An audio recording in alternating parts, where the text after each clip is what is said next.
It is the world that has been pulled over your eyes to blind you from the truth. It's you liberals who have lifted them up, Howard. Paul, you conservatives make a mistake. You can't afford to strangle hope in people. Without hope, people become dangerous. No, Howard. You liberals have let them invade our society. You give them jobs, political jobs. Paul, you missed the point. It's only the smart ones we move up. That makes it even worse. No, we have to move them up. If we leave a smart one in the ghetto, he might develop into a leader against us. But if we raise him up into white society, we neutralize him. It really boils down to our ability to accept. We don't need pessimism. What he means by pessimism is resistance. And that's what COINTELPRO was all about, stopping the resistance. I know you're out there. I can feel you now. I know that you're afraid. You're afraid of us. You're afraid of change. We hide it in plain sight. One of Plato's greatest works was the allegory of the cave. I feel in order to understand the political matrix, we need only to look into this allegory. We first have to open our minds to the possibility everything is not as it seems, that things we've always known to be truth may be lies. For if we can't perceive the lies we've ingested, we can't see the bars on our mental conditioning. For that is how you walk out of the cave and see the political matrix.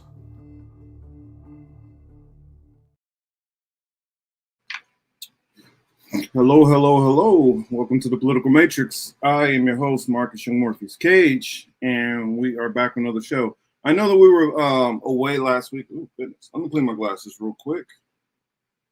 I know that we were away last week. I had friend, colleague, co-host in town last week. Jose from Hebrew Apologetics. Made the trip from the Miami area out here to LA and took the time off, went and saw the sights and everything, showed him around, did a whole lot of walking, and legs are just recuperating. I see Abundance Protocol in the building. What's up, Abundance Protocol? And I see somebody else in the building, and we will going ahead, and I guess I'll go ahead and list off the topics. Of course, we got to talk about Trump and the DC takeover.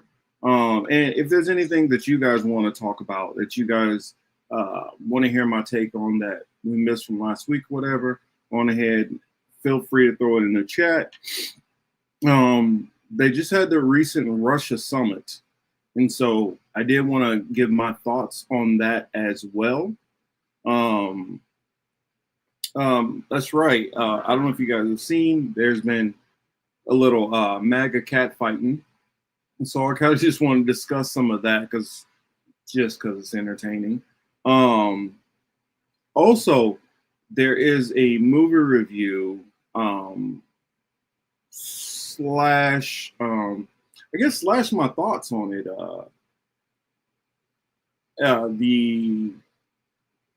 I was about to go into it and I want to hold off and wait, but I don't know if you guys have seen the new Ice Cube movie.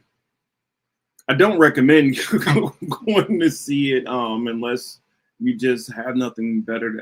Not going to see it, it's streaming. It's on Amazon. But if you do so happen to see it, or if you don't want to, you plan on seeing it, you don't want any spoilers, then I will make sure to give you a heads up when we get to that point, because I will be giving a spoiler review of it. It is a remake of War of the Worlds, which has been remade multiple times, goes all the way back to the Orson Welles, I guess, would it be radio cast that he did? And then subsequent books, I believe Tom Cruise also did a movie about it. So that's something that I do want to talk about, and we will get into that. Also, while Jose was here, I actually got to see exactly the detention center where they're holding a lot of people downtown, and there was protests going on. And the crazy part about it is right after we went past that area, the lady that went viral who was slammed to the ground by ICE agents and detained for a while and had that kind of crazy situation. We were right down there during that time. But I was like, do I want to hop on and talk about it right now? No, I don't. I don't want to be a horrible host. So I held my business. I didn't go into it, and I said that if it comes up, we'll talk about it a little bit. Giving Teal a second. Okay. Teal says, walking in the door, she'll be here in 10 minutes. I did get a couple of cool things, which I don't know if I show y'all or not. But if y'all want to see my cool little toys I got, went down to, with Jose, we went to Chinatown.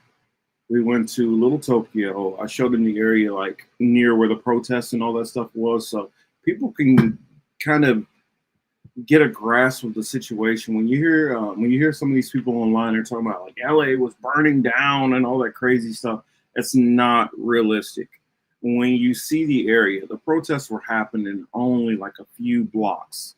Now, I get it. Some areas, their downtown might be only a few blocks. And if something is going on there, then it could be so huge and impactful to the rest of everybody else. But there's people who literally it has zero effect. Some people don't even know what's going on, and they're only a few miles away. I only live a few miles away from downtown, and it didn't. There was no effect of any of that outside of the area. What has been going on is there's. I know we saw the big protests that they had, and everybody was getting a lot of attention to. But there still are protests that are going on at the ICE detention centers nearby.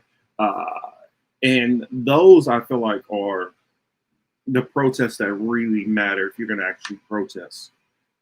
Because you're protesting at the actual facility and not just a random spot downtown while ICE raids are still going on across the metro.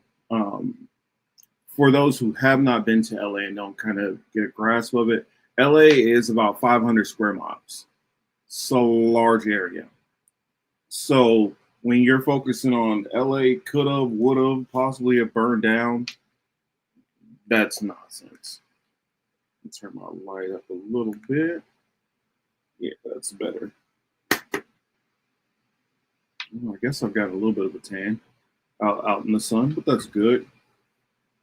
Also, let's see, I got, what was it? Oh, at the same time, you had the, as far as you had two different cat fights on the right. And I don't know if you guys have been paying attention to them or not. I'm just like, wow, they're really letting it hang out there. So you had the one about the engagement ring. You had that little kerfuffle.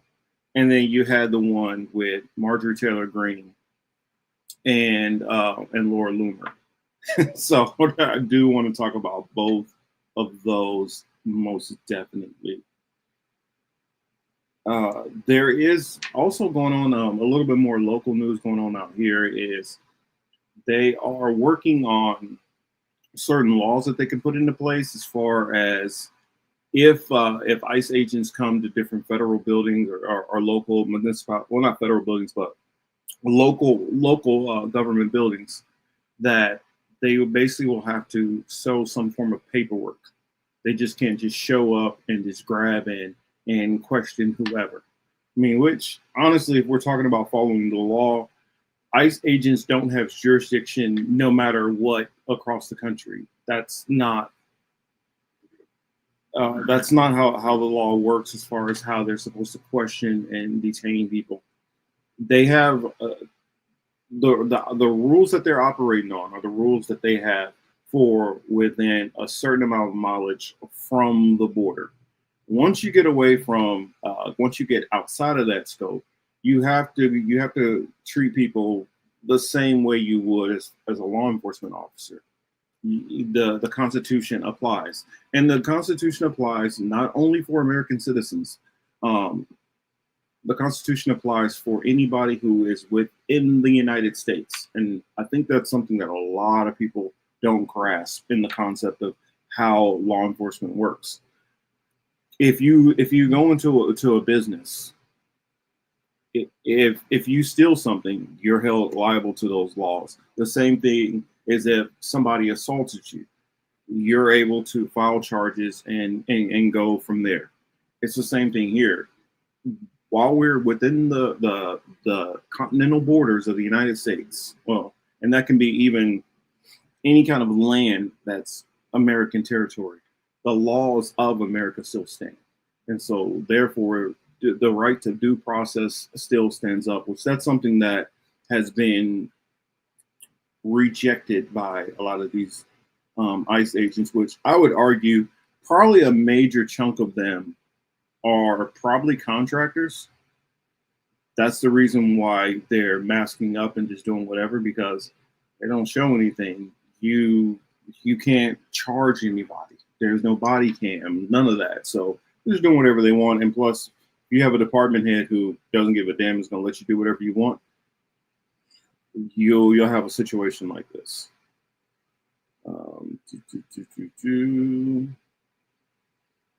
So let me see what topic that I might want to just go ahead and head on into. I want to wait for Teal so I'm not backtracking on anything too much, but I may just go ahead and get started. Let me get this. Let me get this story up on my screen already. And then we can kind of go from there. Actually, let me share it first on X.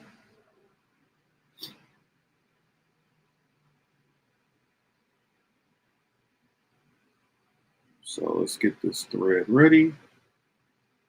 And then I'll start going into it.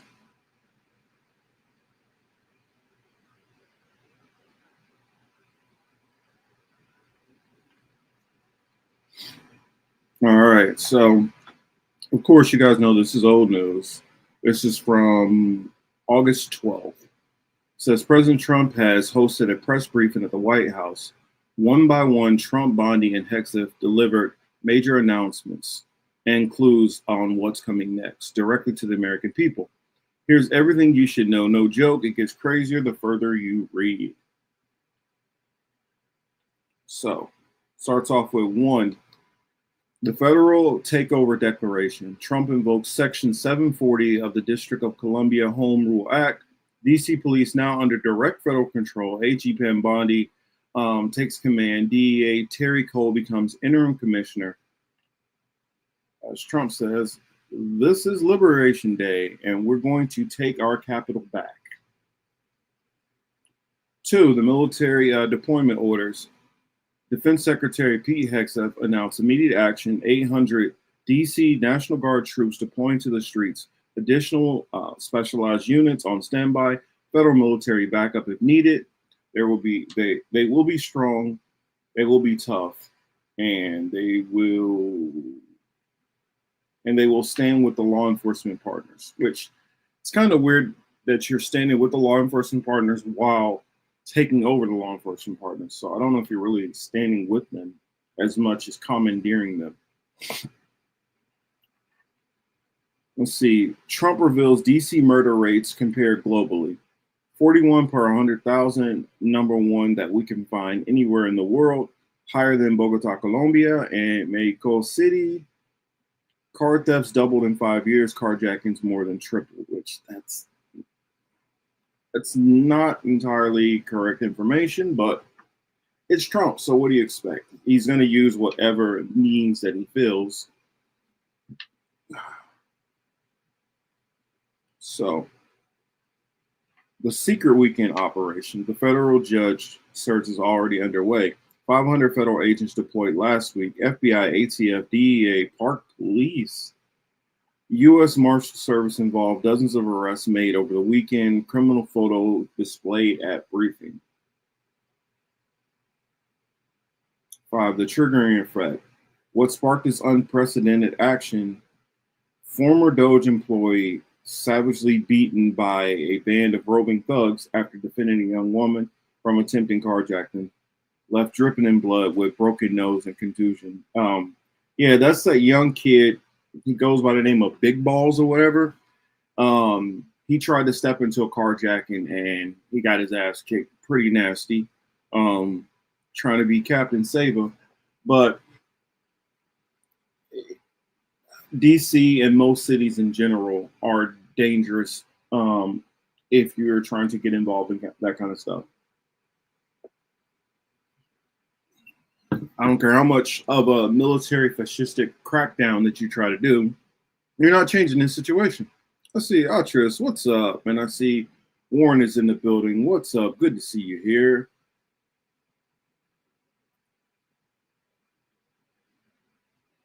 So I'll read a little bit more of this and then I'll kind of get into my thoughts on this. The enforcement philosophy revealed Trump's message to criminals. They fight back until you knock the hell out of them because it's only language they understand. On protest spitting at police, you spit, we hit. They get hit real hard. Might versus right mentality again. So I guess before I get into that, the next one, let me respond to this. Police can't be everywhere all the time. And so this crackdown is spending a lot of money and it's something that you cannot sustain. This is the reason why, in my opinion, it's foolish. You're still going to have this crime. And this is the police job. You're putting in park rangers and all kind of other random ass people. I feel like this. You can probably secure and make sure that you limit crime that's happening on the mall, in that major DC area, 1600 Pennsylvania, all those different areas like that. But as far as trying to push this crackdown all over the whole DC, and there's even been talks that they want to push this further. They want to push this to LA. They want to push this to Chicago. They want to push this all over the country to, of course, blue cities. And basically just areas of people who didn't vote for Trump. But I think I wouldn't be as apprehensive about something like this if I felt like it was being pushed uniformly. Are they going to worry about this in high crime areas that are red states? No. They're not going to worry about this flooding into Dallas and Houston. You know, not marching the people around like this. I mean, do you see them moving into, let me think, what's another red state? Are they going to start marching troops through South Carolina? Through Savannah, Georgia? No. Maybe Atlanta, but is he going to do this in Florida? No. So that's why, I mean, yeah, St. Louis, that's another city that he's probably going to do. Thomas says, I think investing in the community works better than investing in the military, police, state, corporatism, which is by design. Yeah, this is because you have the mentality of somebody who they don't understand carrot versus stick. They only understand stick, beat, force, and try to bully. That's the reason why a lot of things which the Trump administration is trying to do is not working. The way they're trying to push a lot of these different sanctions. I mean, right now with India, they try to put sanctions on about them working with Russia, and that's just not working. You can't try to bully and push and punk everybody.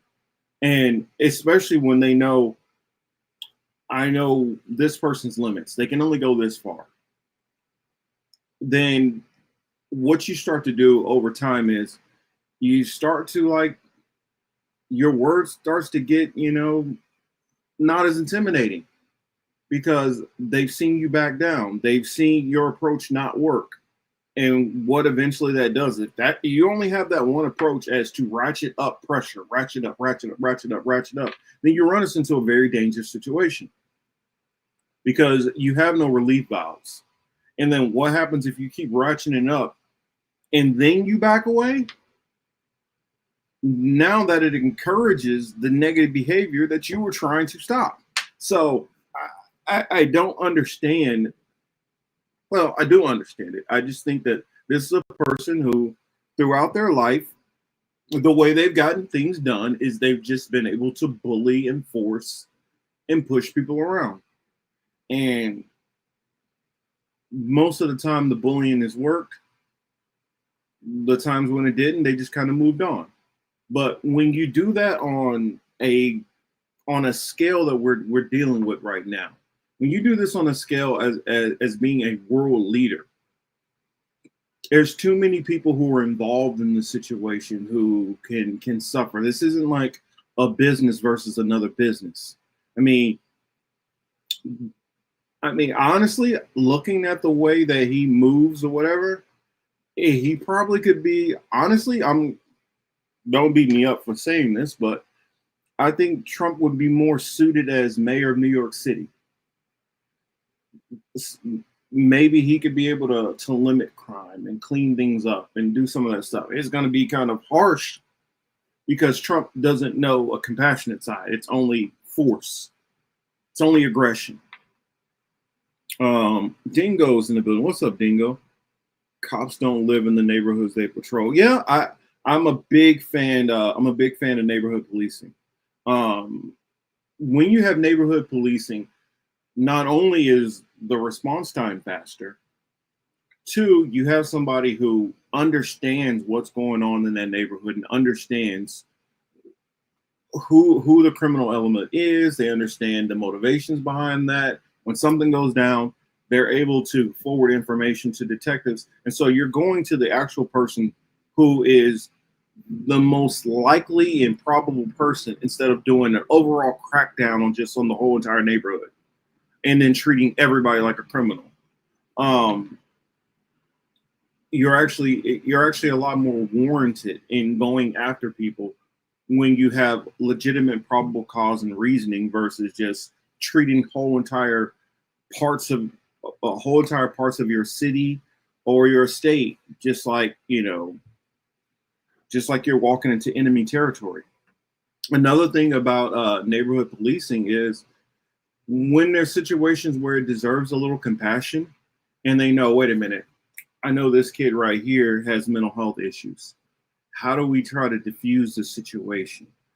Also, by having some of those relationships, you may be able to connect with those people better. You might have been their T-ball coach or something years back. And because of that emotional connection they have to you, they might be more likely to listen. But we're dealing with, when you're dealing with an administration like the Trump administration, look through most of these people. Most of these people have never had a connection to anybody outside of their circle group. And when I say their circle group, I'm talking about the more wealthier, privileged people. And I mean, you can go top to bottom through this administration. Most of these people grew up in elite circles. And so they don't relate to the average person. So in a weird defense of them, their ignorance to dealing with these situations is justifiable because they don't know, they didn't grow up around any of this. They don't know anybody who grew up around this. And they have no compassion to it because they have no connection to any of these people. And you have more of a connection and compassion to these people when you have people in these positions who understand, or even if you did grow up in elite circles or whatever, and you spent the time in a particular agency, whether that's law enforcement or whatever, and you move your way up, it doesn't necessarily mean you're definitely going to, but you definitely have the capacity and potential to understand the situation far better. And so I just wonder, the money that's being spent on this. We just talked about Doge and saving money. How much money is about to be blown on this? And the crazy part about it is crime rates actually overall have been down in most American cities, you know, everywhere. But it's almost like the Trump administration is treating this like we're in the 1990s all of a sudden. And that's what it feels like to me. It feels like because Trump was not in a position to handle these things in the 90s when he remembers them, he's reacting as if how he would have acted back then. And maybe some of this might have been a little justified in some of those areas back then. But what worries me also is what this is pushing towards, and where this goes, not where it starts. Because you look down the road, and I've heard Trump say something about, we have a problem with some American citizens. And when you have other people within the MAGA movement basically equate Black people with crime, and they might be people that you need to get out of here. This sounds like we might be looking at a situation where was the stop and frisk situation going nationwide. And so it doesn't matter if you go to work and you pay your taxes and you're this loving husband and loving father. You're going to get treated just like, the worst dope boy on the corner who's firing off shots at people just by skin complexion. And that's what worries me about the whole Trump mentality. Yeah, the papers, please. Yeah, I talked a little bit about the out here in California. They're flipping it back on ICE, and they're going to make them show their papers on why they're coming into buildings and why they're doing X, Y, and Z. There's a lot of businesses out here which they're actually keeping their doors locked, and you have to knock on the door for service, and they kind of check and look out. And I mean, it's getting interesting out here, to say the least. And even though the protests and stuff have stopped, none of the tension stuff has stopped. And I believe that we're about to see a major ramp up soon. That's weird. I think we're about to see a major ramp up pretty soon on some of the ice. What the heck? That's weird as hell how it's showing on my screen. Yeah, they plan on going to Chicago also. They're going to be going into everywhere. And I just wonder, like, how crazy is this going to get? And I get this justification if crime is happening to protect people from crime. That makes perfect sense. I'm not one of these people who we should have no law enforcement and no jails, and because I believe even in a perfect society, even if you put a society together where there's plentiful food, plentiful water, shelter, everybody has everything they need, there is still going to be an element of the population who is still going to take. There's still going to be an element of the population who's like, I don't have enough. I need to beat you over the head and take what you got. Or I don't feel like doing X, Y, and Z, so I'm going to go this easier route. There's always going to be that element. Now, I believe when you have inequality to the levels we have and poverty, it increases people to take that route, and incentivizes people to take that route. But there's no utopia that you can have that's going to alleviate all human suffering and crime. Let's see. They're not even trying to get to the root of the crime, just the surface. Well, the reason why is because they don't understand the root. They don't, like, just like how there are certain people who are on one side of the fence as far as if the earth is round or flat. This is how their mentality is on this stuff. None of the things that you would show them that connects to a root, they can't conceive that. And I noticed that when I watched a debate from one of the guys from the PBD podcast and Kyle Kalinske, the guy from PBD podcast kept going to this anecdotal example about, oh, well, I see the guys out here on Miami Beach and what they do on their off time and how they blow money and this and that. And it's like, just because you see this person or you know this person who spends their money unwisely, does that mean that that's the reason what's going on in this country now? In one breath, he'll say, yes, I do see the systemic issues. And then turn around and say, but they're kind of you guys are overinflating that because basically it's a bunch of people who are just making poor personal choices. And as long as they have this mentality that it's just because you're not doing what you're supposed to, that's the reason why you're where you are. You could be a millionaire like me if you just did X, Y, and Z. Not realizing that even if you start on the same playing field, if let's say my parents are blue collar workers who they don't understand very much about finance, how are they going to give me tools to understand financial instruments to help get me ahead?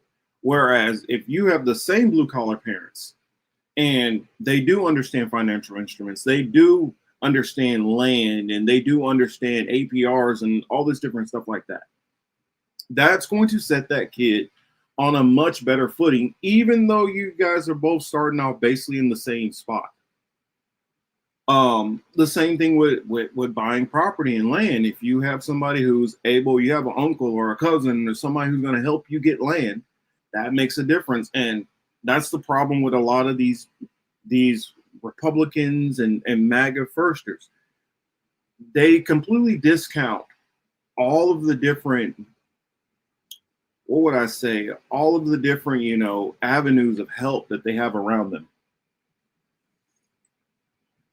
Assets, that's what I would say. They completely ignore a lot of the assets they have around them. The owners of life-size Batman action. Yeah, it wasn't Pat Bet David. It was the other guy who's the hardcore Zionist. Let's see. Michael says police protect property values. When neighbors complain, an interactive community policing is activated, then returns to normal operations of top-down police. Yeah, I agree. I agree 1,000%. And it'd be one thing if policing was focusing on response to a crime. Like if my house is broken into and I call the police, it makes no sense that's going to take me an hour, 2 hours possibly for them to show up, depending on where you are. Now, granted, I've had a situation where my car got hit in the middle of the night. Actually, it was the police who knocked on my door and told me. And they showed up pretty quick. Now, granted, I live literally, a couple of blocks from the police station. And so it's not hard for them to show up pretty quickly. But I remember growing up where we had our house broken into and the cops came like 12 hours later. And what were the cops probably out doing? More than likely just writing people tickets instead of showing up to where somebody actually needs the police. Police resources aren't being put towards, let's try to help you solve a crime that's going on. You have a domestic issue. Your kid is lost, family members lost, whatever. All of these different issues where they're actually needed. No, they'd rather go and just show up 15 deep to a traffic stop, which that's some of the stuff which is happening in DC. I heard a story about a moped and a car having a small fender bender. The person on the moped perfectly fine, that they just got knocked off of it.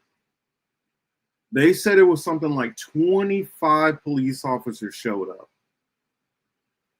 That's what's happening with this whole, sending in the federal agents into DC. because it's not this rampant, just people are running down the streets, cracking people over the head and stabbing people and doing all this crazy stuff. You don't, this large police presence of people just roaming up and down the streets is unwarranted. I get if we were in a martial law situation, that's when you would need, possibly to a situation like that. But we're not in that. And honestly, I don't know if this is because they're just so reactionary.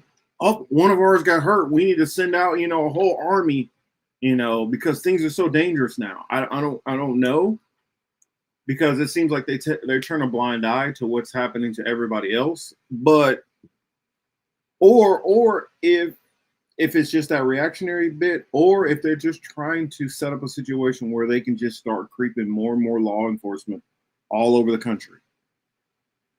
Because it seems like that's what they want to do, where it seems like they're trying to run this more like a very, very, almost like a corporation. Like Trump is trying to say, I'm the CEO of the country and I am the end all be all in rules, and nobody is able to operate outside of whatever I say, which this honestly should give us a very scary warning to when people say, oh, well, I'd like this country to be run by a businessman. Well, I don't think all businessmen are like Trump, but if the ones who think like that, who think that they need to run this like a monarchy, that's a problem.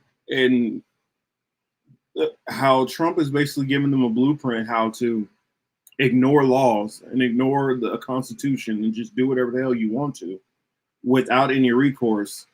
We could be looking at a far dangerous situation when we have somebody who's competent, who has the same inklings as Trump. But here, let me hop back into a little bit more of this.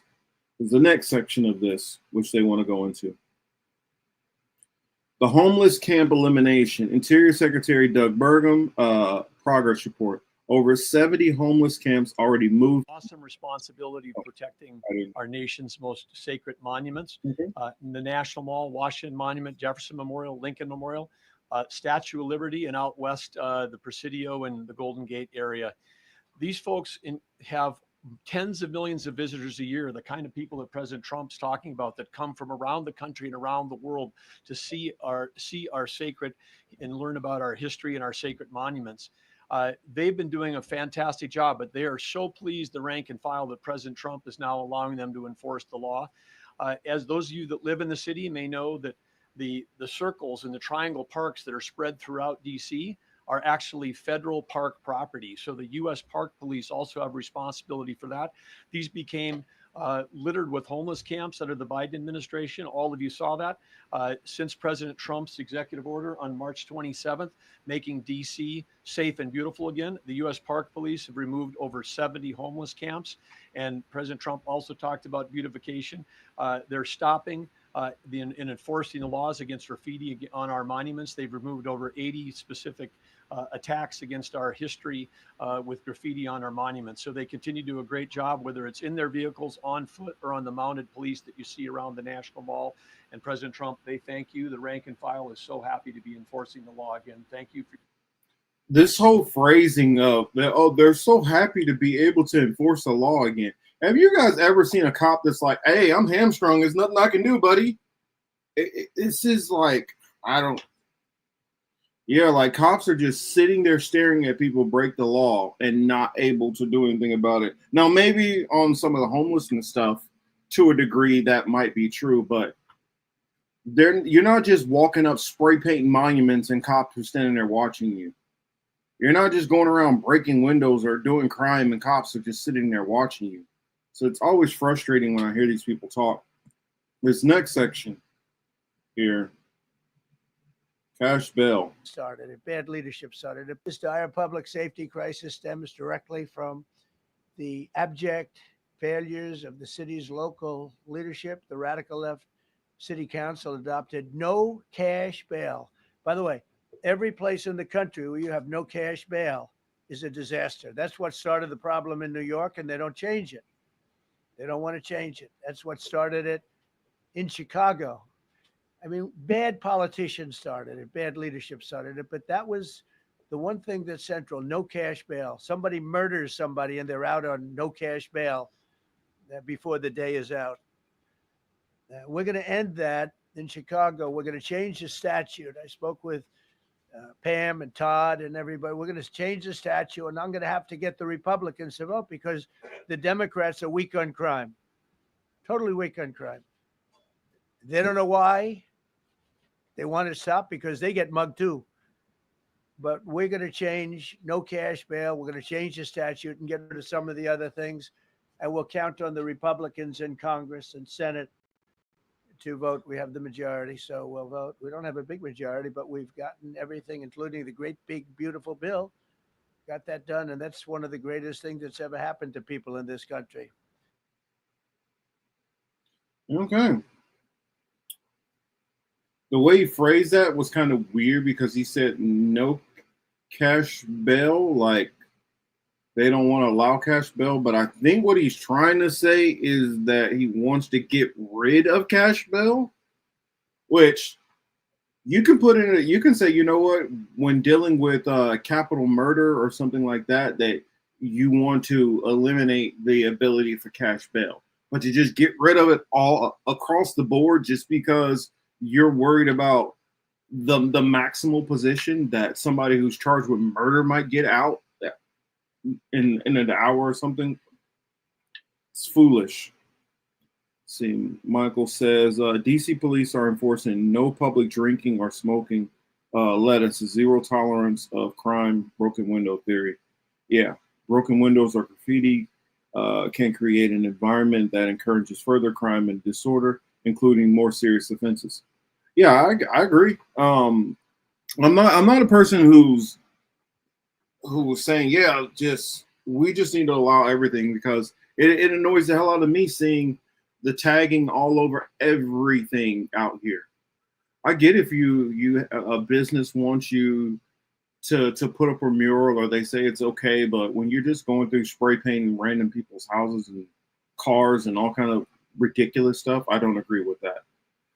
I also don't have any faith in police officers all being on the up and up, because all it takes is a handful of bad ones to make your life miserable and others.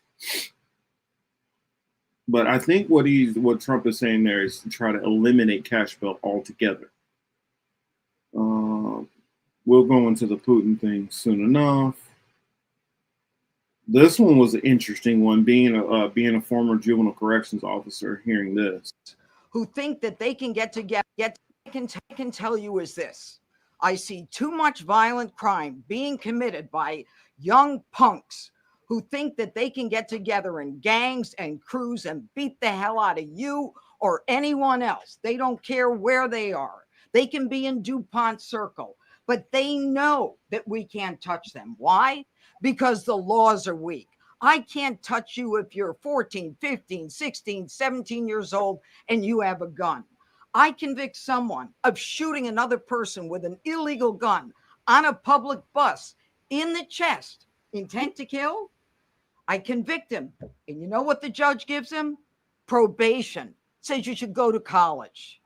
We need to go after the. See, that's a problem you got to complain to the judges about. If you got them convicted, there are laws on the book that you're talking about you can't touch them. If she just said in one breath she can't touch them, and then another breath said that she convicted them. For one, I don't know how you convict them if you're not the judge. I don't know. That's all confusing the way she explained all of that, because the court convicts. And are you talking about that you try them and you got the conviction, and then the judge gave a slap on the wrist? That's a problem with the judges. They have purview on how they handle that.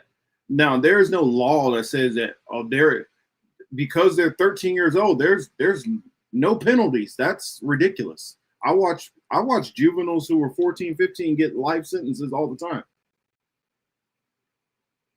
So I don't get what she's saying there, that well, there's nothing you can do. I mean not life sentences, but get tried as adults and get convicted as an adult. Now, there were some that I did see who were like 16 years old, got tried as an adult, got a life sentence.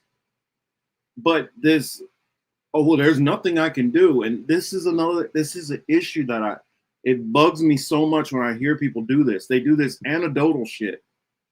Because I had this one person who got this judge who got them off the hook. That's the norm. This is not the norm. If you're out there committing a crime and you get locked up, there are sentences and laws and guidelines on the books. So saying this, I can't touch them. I never understand where these people come from in their thinking. Yeah, and so this goes. I'm not gonna listen anymore because it starts to get annoying. But this goes into Cash Patel next. The legal authorities. It's a pretty good thread. So hop back over. We say it's also the mindset of if Trump can break the law. Well, that's a good point. But you know, people in Trump's lane, they have different laws for themselves. They can do whatever the hell they want to. It's just laws for everybody else. So that's that on that. And I guess I'll go ahead and head into, let's see. I just know that eventually this cracking down, you know, whatever, is going to go on to more and more states. And then I just want to see somebody do an audit of how much this is costing per, how efficient is this actually making things. Now, if you can show some kind of dramatic change, which I don't think we're going to see, then that might mean something, but I don't think we're going to see that. Just because you put more police on the streets doesn't mean that that fixes the problem, because you're like Warren said earlier, you're not dealing with the root cause of these problems. Just because you destroy homeless encampments, what do you think that means? That now they have a place to live? No, they're just going to be moving to another spot.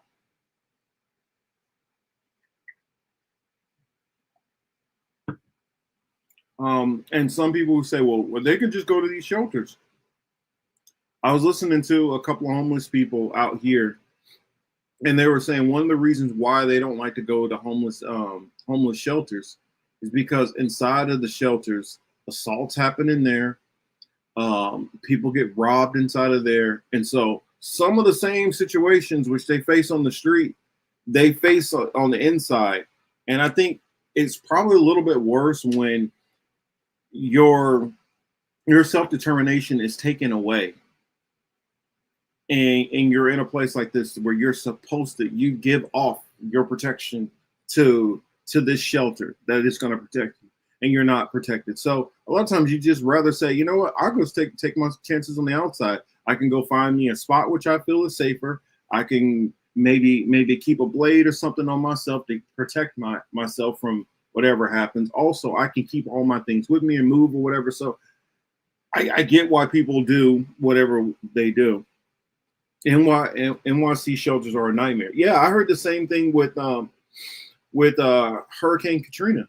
I heard that those shelters down there, things were happening, horrible things were happening. And you think during a hurricane, that would be a time where people would all try to, you know, band together. No, that was a time for a lot more people to take advantage. And that's, I guess, what you see more and more and more when there's a societal collapse, even if it's on a minor scale, as in a local municipality, a city, even a statewide situation. When you have a situation like that, and a lot of these people have had so many negatives go on, they tend to act out in negative ways. And I think probably it's a decent amount of people where if society did collapse in any kind of significant way, you would see the evil side of most people because it's having to be repressed. And I think I think not only because it's being repressed, I think because in a society like this where people are having to take a lot of shit on the chin, it puts a certain amount of bitterness and callousness in people's hearts. And the moment you give an opportunity for them to retaliate or, in a sense, have power to do that back on somebody else, they will. Because, like that saying, hurt people hurt people. I didn't think I would bring this up, but it's a great example. We were going over, Liz has sent me something, and I kind of forgot about it for many years. Why come I'm blanking on this lady's name? I don't know. Y'all could probably help me in the chat. Who was doing the spirit cooking? But she did. What was it called? Something zero. That she did. She did these 5 different. She did these 5 different, like, I guess, artistic expressions, and in those different ones. Well, in the last one, she allowed for herself to just sit there with 72 objects and allow people to do whatever they felt like doing to her. I can't remember what this lady's name is. It's right on the tip of my tongue. What is her name? I can't think of her name. I can't think of what the thing was called. Yes, Marina Abramovich. Thank you, Warren. Thank you. Yeah, you know about the experiment that basically she did in the 70s. I think it was like 72 that she did. What is it called? The something zero. That's what it was called, the one she did in the 70s. Abramovich.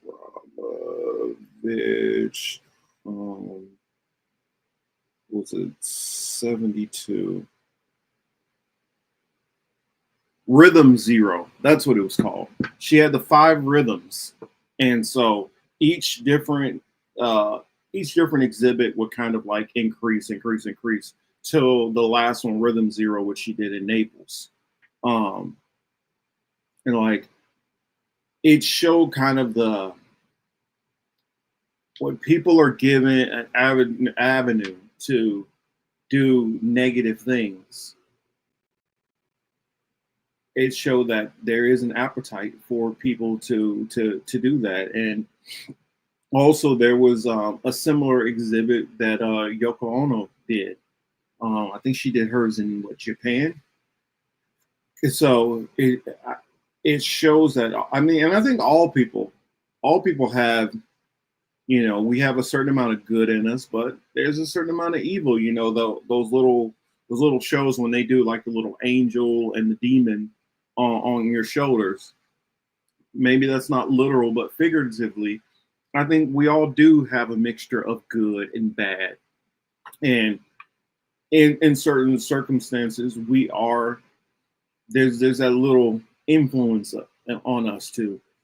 Nobody's looking. You can do this, you can do that. And so I get that. Susan, hello, good evening, Susan. And I get that where people might want to do those things. It's incumbent upon us to make sure to choose the other avenue. Don't choose the avenue which we're guided to. It reminds me also from Men in Black. Oh, from the UK. Oh, thank you. Glad to hear somebody from the UK. It's always good to hear international voices added to our chat. When you go into like, what was it, Men in Black, and there's kind of a little throwaway line in there. It's like, individuals are smart, but groups are stupid.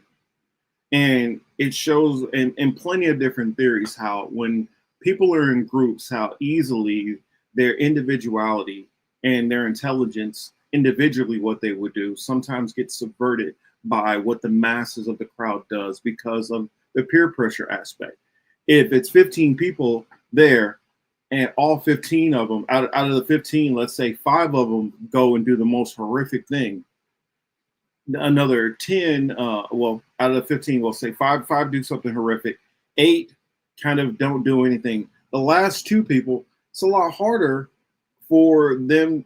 Let's say that they want to go the complete opposite route and they feel what's being done is horrific.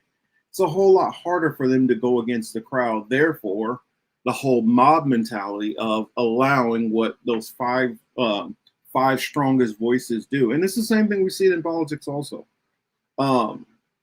We're basically guided in politics by what the angry, outspoken minority does, not the majority. And so that's why we always have these tethers and poles that go back and forth from the 2 different governmental systems, no matter which country you're in, because most of the time there's 2 that are always leaning one way or the other. And granted, you do have other systems where you do have other government systems where there's, other different factions and coalitions and all those things that come into play. But a lot of times it boils down to, black versus white, red versus blue, up versus down. You get what I'm saying? More of a binary choice. Susan says, we have sex offenders on tag in hotels in the UK and we pay for that shit. That's not a good thing. That's not good. I haven't been to the UK in many years, and from what I see, it's changed dramatically from when I was over there. I think I need to do some coverage on the UK. I haven't covered the UK in quite a bit. To my chagrin, my apologies. So I guess since we're talking international news, there was a part in that little thing where they start talking about the Trump-Russia summit. Uh-oh, I heard a little boop.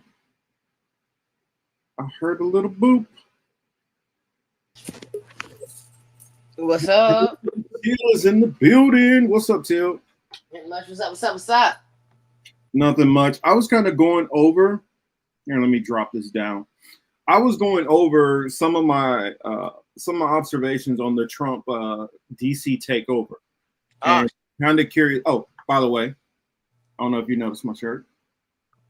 They got money for wars, but can't feed the poor. Okay, Tupac. Mm-hmm. Oh, that's who it is on the other side. I don't know if you can see around. I like that. That's beautiful. Nah, you're right though. They do though. Yo, and Cuzzo was in the building too. What's up, Ladarius? Hey, Ladarius. She said something powerful right there. You see what Susan just said? Let me check that out. Okay. But the UK has invaded many countries. This is payback. Oh shit, you ain't lying. Yeah, I was just explaining this to somebody at work. I think it's over 65 countries that celebrate their independence from Great Britain. And that's just the ones that celebrate their independence from it. There's even more countries which they've invaded and conquered and taken over for a period of time. So it's kind of wild. Oh, but sorry I cut in. Your thoughts on this whole DC thing? Man, I couldn't. That shit was crazy. Well, which part of it? Well, the fact that he is basically commandeering the local police and making them have to report to the federal government, whereas DC has always been able to operate as its own municipality because it's District of Columbia. Granted, it's not its own state, but it is its own city. And it's always been able to operate that way. And there's always been kind of questions over the years about if they were going to, the federal government was going to just weigh in and take over things in DC. And now Trump has decided for crime and how dangerous everything is, he's just going to, take the federal government in there and run police up and down the streets and basically turn it into a major, I don't know. He just has, from what I've seen, there's literally police everywhere. There was a situation where there was a fender bender where somebody was on a moped and they got bumped off the moped by a car. No injuries, and something like 20-something officers showed up for that. That's insane. Mm-hmm. Well, I mean, watching them do these like weak ass stop and frisks. I guess I consider that like a weak ass stop and frisk. Like this shit is kind of crazy. Yeah. Shit was crazy. They fucking they fucking with people. They fucking with people in general. But then for them to be like, oh yeah, this is because I watched some of the videos and it's like people getting locked up easy. Black people getting locked up easy. This some old good slave shit too. That's what it reminds me of. Like when the slaves got, you know what I'm saying, were free or whatever, and they would just send the police out, go come fuck with you. Mm-hmm. This is what it feels like. It's like people were sitting on their porch minding their business. Next thing you know, cops want to come talk to them. Now it's like, oh yeah, well, we were just outside and we see that you was changing your tire. We were just wondering what's in your pocket. You got anything in your pocket? Can we see what's in your pocket? Now people getting frisked for no fucking reason. Ugh. Well, that's the thing. I mean, though I have no love for police, I do understand it's a necessary evil in a sense. But at the same time, I believe in a targeted approach. I've always been one of those people who believe more in the surgical approach than the giant hammer. And this is not going to stop crime. It's this was never to stop crime in the first place. That's the thing. True. I mean, I think Susan here is correct in this. This is what I thought when I first heard this.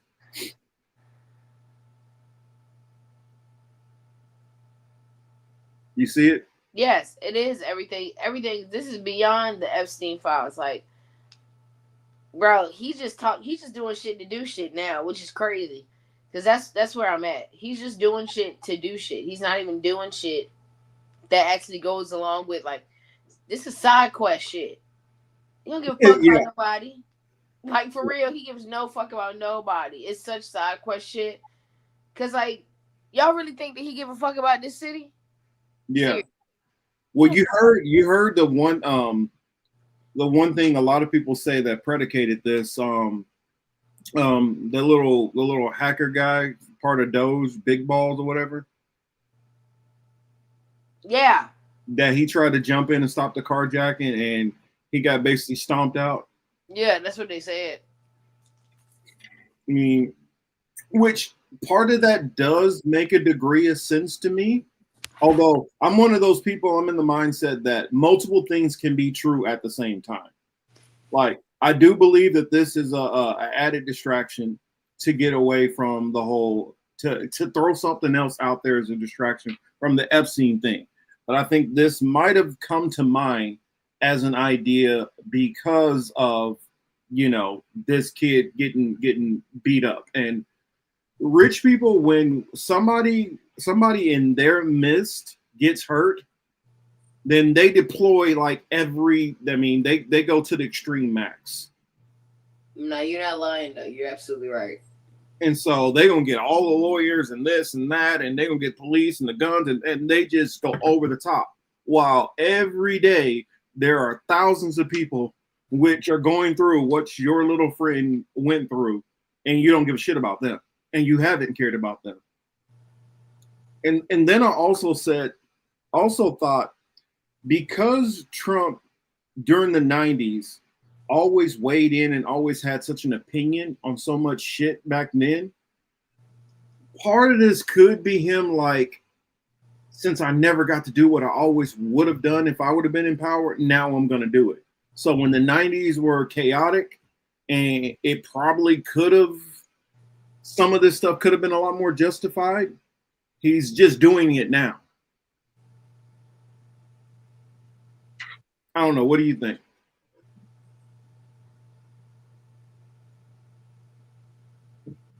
If Trump wanted to be the purge president. Well, I think he does.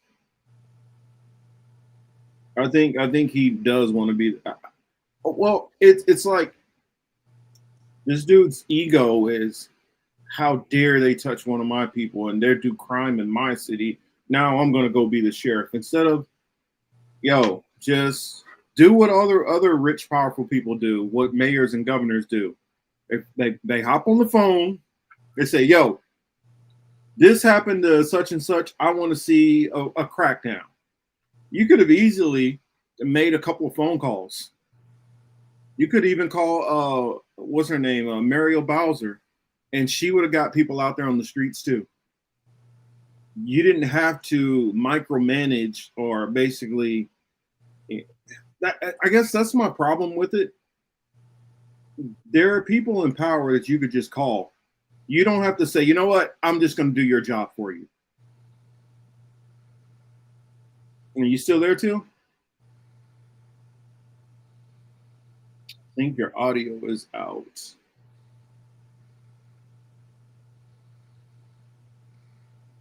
Yeah, that's true, Michael, but they've kind of controlled DC in a sense of basically they worried about a lot of the area right around the Capitol, and they've kind of not worried as much about stuff the further you get away from, you know, the monuments and all that stuff like that. They've kind of, and I still think honestly this is probably the only area that they actually care. Once you start getting a little bit further around the show, because Trump is all about the show. It's kind of like here with the homeless problem. Whenever there's some kind of major event that happens in LA, what they do is they basically come to Skid Row, they push the homeless people somewhere else, disperse them around the city, so it looks clean and pretty. It's the equivalent of your house is dirty and you know company's coming over and you throw everything in the closet instead of deal with the situation. I don't know, but I guess, yeah, I'll go ahead and move on to the next subject. I can't hear Till, so I don't know if she wanted to add in any more. But next subject I wanted to go to is I wanted to talk about the Russia summit. And I'm not going to go into it the way I did with this one, where there's not a whole lot to really talk about. Trump sat with Putin and basically got nowhere. That's the gist of it. And I think right now what's starting to happen is Trump is starting to understand the realities of that situation, while at the same time being pushed by other actors to still do other things. And so I guess let me explain what I'm trying to say a little bit better. I believe the same people who are pushing him for the whole Israel-Palestine situation and for him to keep funding them and for it to keep going the way it's going, I think those same very people are pushing him to fund Ukraine also. The problem with this situation is, and I feel like this is the problem which a lot of European leaders don't get. This is the problem with I feel like a lot of Americans still don't understand is there isn't much that we can do with Ukraine. Yeah, we can keep sending weapons and weapons and weapons, but if you don't have manpower to operate the weapons and you keep losing manpower, that's not something you're going to be able to replenish unless you're going to, what, we're going to send over American troops now? No, we're not doing that. And I think most Americans are sensible enough to not want to do that. I would think Europe, hopefully they're smart enough to not want to do that also, to escalate this thing. But I don't know for a fact that they're smart enough to understand that. And people would say, well, this is the bigger power is picking on the smaller power. This is the same thing as Israel going into Gaza. No, it's not. The difference between these situations is we could cut off the tap to Israel at any point in time, and it pretty much limits and basically stops basically everything. We cannot cut off the tap to Russia because Russia is independent. Russia can do what the hell they want to, and they have power of the situation. They have the money, the resource to keep going.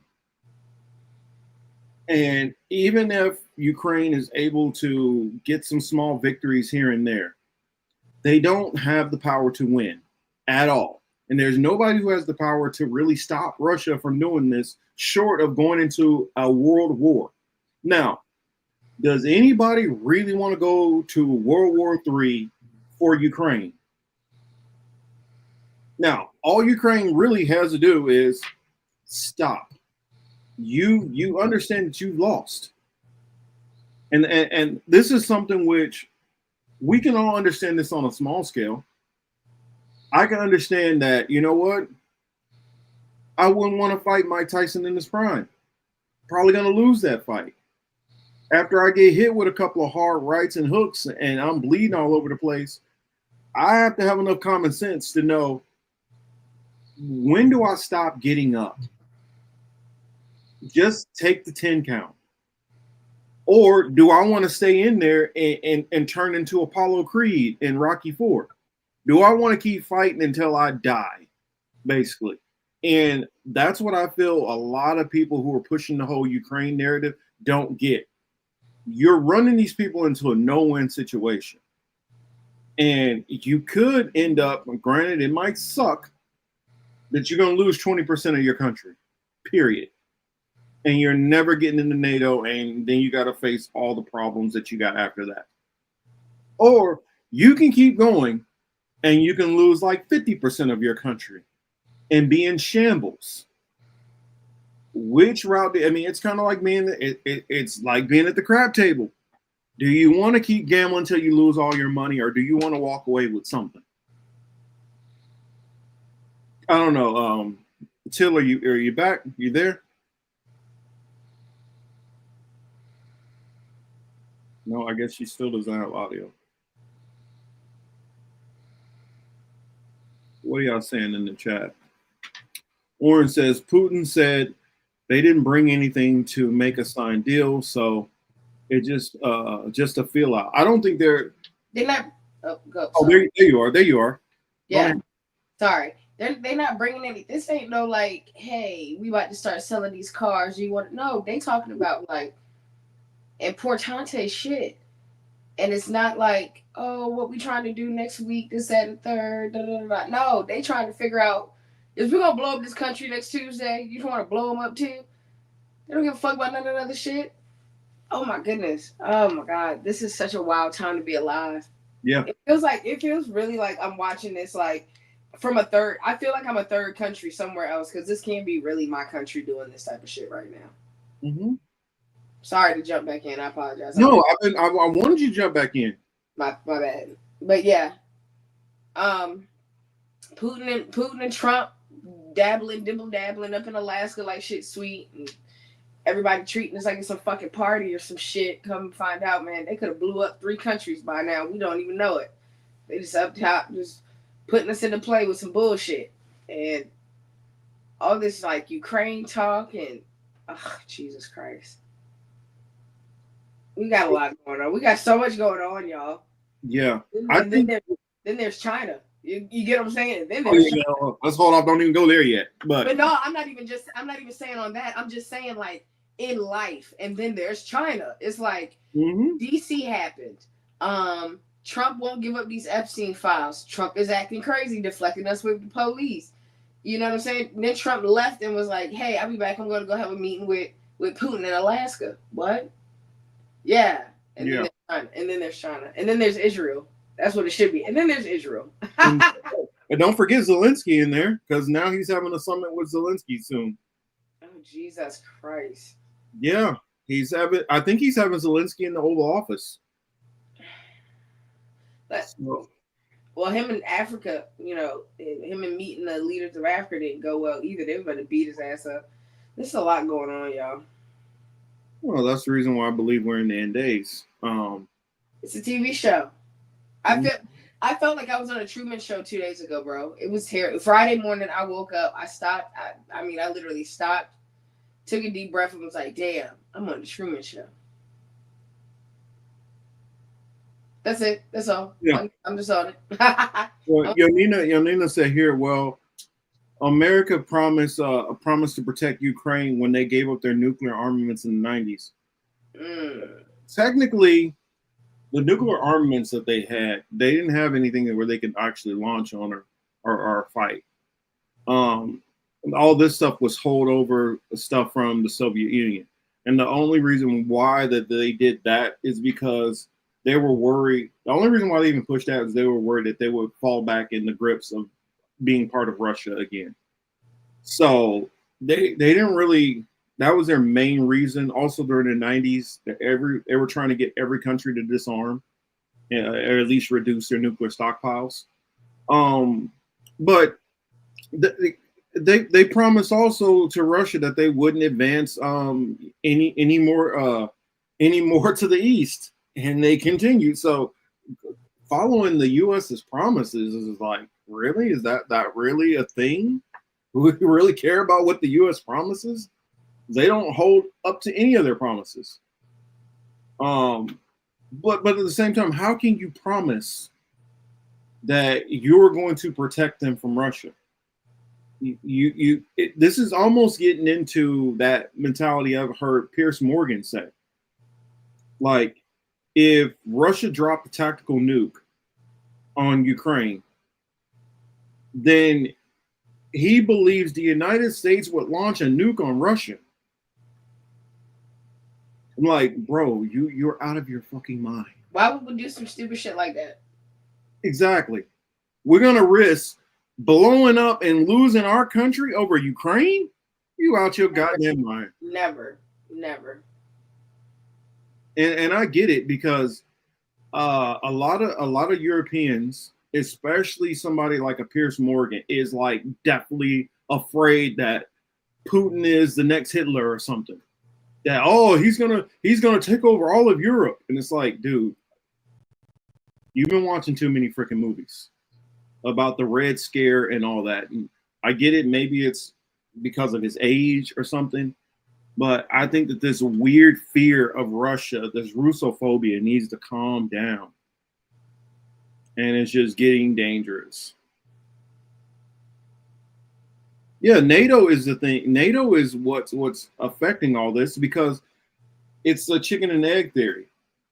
They fear Russia, and so they're basically threatening Russia. And then Russia responds, and then they're like, oh, see, I told you what Russia was going to do. It's like, how about you leave them the hell alone? Stop messing with them. But you can't stop messing with them because it's in your head. It's that Karen mentality. Got to mind the business, don't pay them. Yep. Constantly minding the business that don't pay y'all. Oh my fucking God. And y'all gonna make it. You're gonna make it. In fact, it's already hurting them. The sanctions which they put on Russia is hurting plenty of countries in Europe, because they're because of all the deals which Russia was doing with various NATO countries. And so on the backside of that, on that summit, Trump said basically he's not going to do these secondary tariffs, which he was planning on doing on the countries which do business with Russia. Because I think Trump is starting to realize, I really don't have any leverage over Russia to make them do a damn thing. And I think the more he understands that, he realizes, and this is the crazy part about it though, people around him, still within the American government, still want to push this thing and still want to escalate this thing. And so what they're going to do is, well, and the thing which motivates Trump, money, again, money and flattery. Well, I can't affect this change that I want. And I don't really give two craps about Europe that much anyway. So what I can do is, NATO wants to keep pushing this crap. I'll sell the weapons to NATO. NATO gives it to Ukraine, and that way we'll make money off of it. That is just, it's such an idiotic premise. That's America, capitalistic. Let's make $1 out of anything. Let's make it have some ticket sales. Hey y'all, come on down. We got front row tickets of watching America burn. $50 a person, $75 if you want VIP. Well, Yonina says literally using Israel's tactics. I honestly believe, and I could be wrong, and I don't know. If y'all disagree with me in the chat, let me know. Till, if you disagree, let me know. I'm a big boy. I can deal with disagreements. But I honestly feel the reason why there's this push, and I guess I just got to speak blunt for a second. The reason why I feel it's this push to protect Ukraine so hard. One, it is this Russophobia.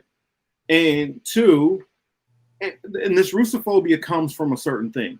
I believe it comes because there is an axe to grind that that these Israeli or I'll say Jewish Americans who are funding at the top ends of the campaign.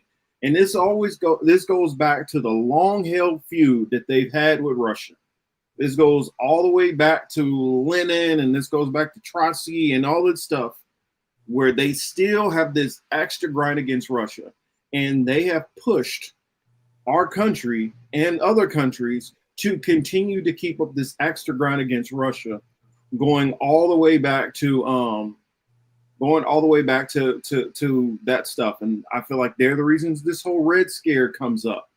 And if you think about a large portion of, well, a large chunk of Israelis do come from Russia, but a big chunk also do come from Ukraine. And that's where I feel like, okay, if they got to pick, okay, there's two countries where a lot of their people come from, Russia and Ukraine, but they're mad at the country of Ukraine as a whole. Also, I feel it adds another avenue to get more Jewish people to leave from Russia and go to Israel, especially since Israel is having so many issues right now. So I feel like all of this works towards the greater Israel project, in a sense, making the transition onto our next topic. But all of this is all in conjunction, the whole Ukraine stuff. If you decimate Ukraine, and also at the same time, this weird feeling of protecting Jewish Ukrainians, also getting, I think it's all to get them to flood out of those areas that they're not safe for you to live in, and they all need to get to Israel. And they're going to need the larger population as they try to push for this greater Israel project. Because I've seen now that there's even little pokes and veiled threats at MBS in Saudi Arabia. And even though Saudi Arabia has been cool, they've been like, yo, we'll help you out. We'll ignore it as you guys brutalize and slaughter other Muslims. We will completely turn a blind eye to that. And now, even though they have been doing all this helping Israel and turning a blind eye and doing all this, doing business with them, now the eye is starting to look at Saudi Arabia. And we're also looking at a second war phase in Iran. I know that was a whole lot, but what you got, Till?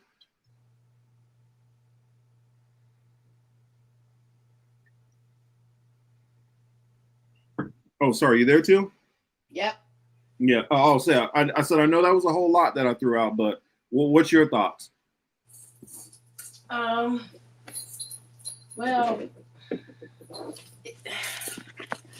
welcome. Well, hold on, I'm rolling up too. Excuse me. Oh, sorry. Because this is a wild week. This is a lot to take in, and I wasn't here last week, because I had family stuff. So like, I feel like I'm a week behind in news, but it's like, God damn, I can't keep up. Yeah. Keep up. And yes, I didn't go hate my baby. So okay, so my whole thing with everything, just as a synopsis of all of it, us and the apple juices. I've been using that. Oh my God, the apple juice emoji. It's my favorite thing to use now when I want to talk about them. So just as far as like how things are gonna go, like what I feel like our future is as far as everything that's going on. So like this whole Gestapo move that we got going on in DC. I don't care what y'all say. Look at it from that point of view. Look at the Gestapo move we got going on in DC.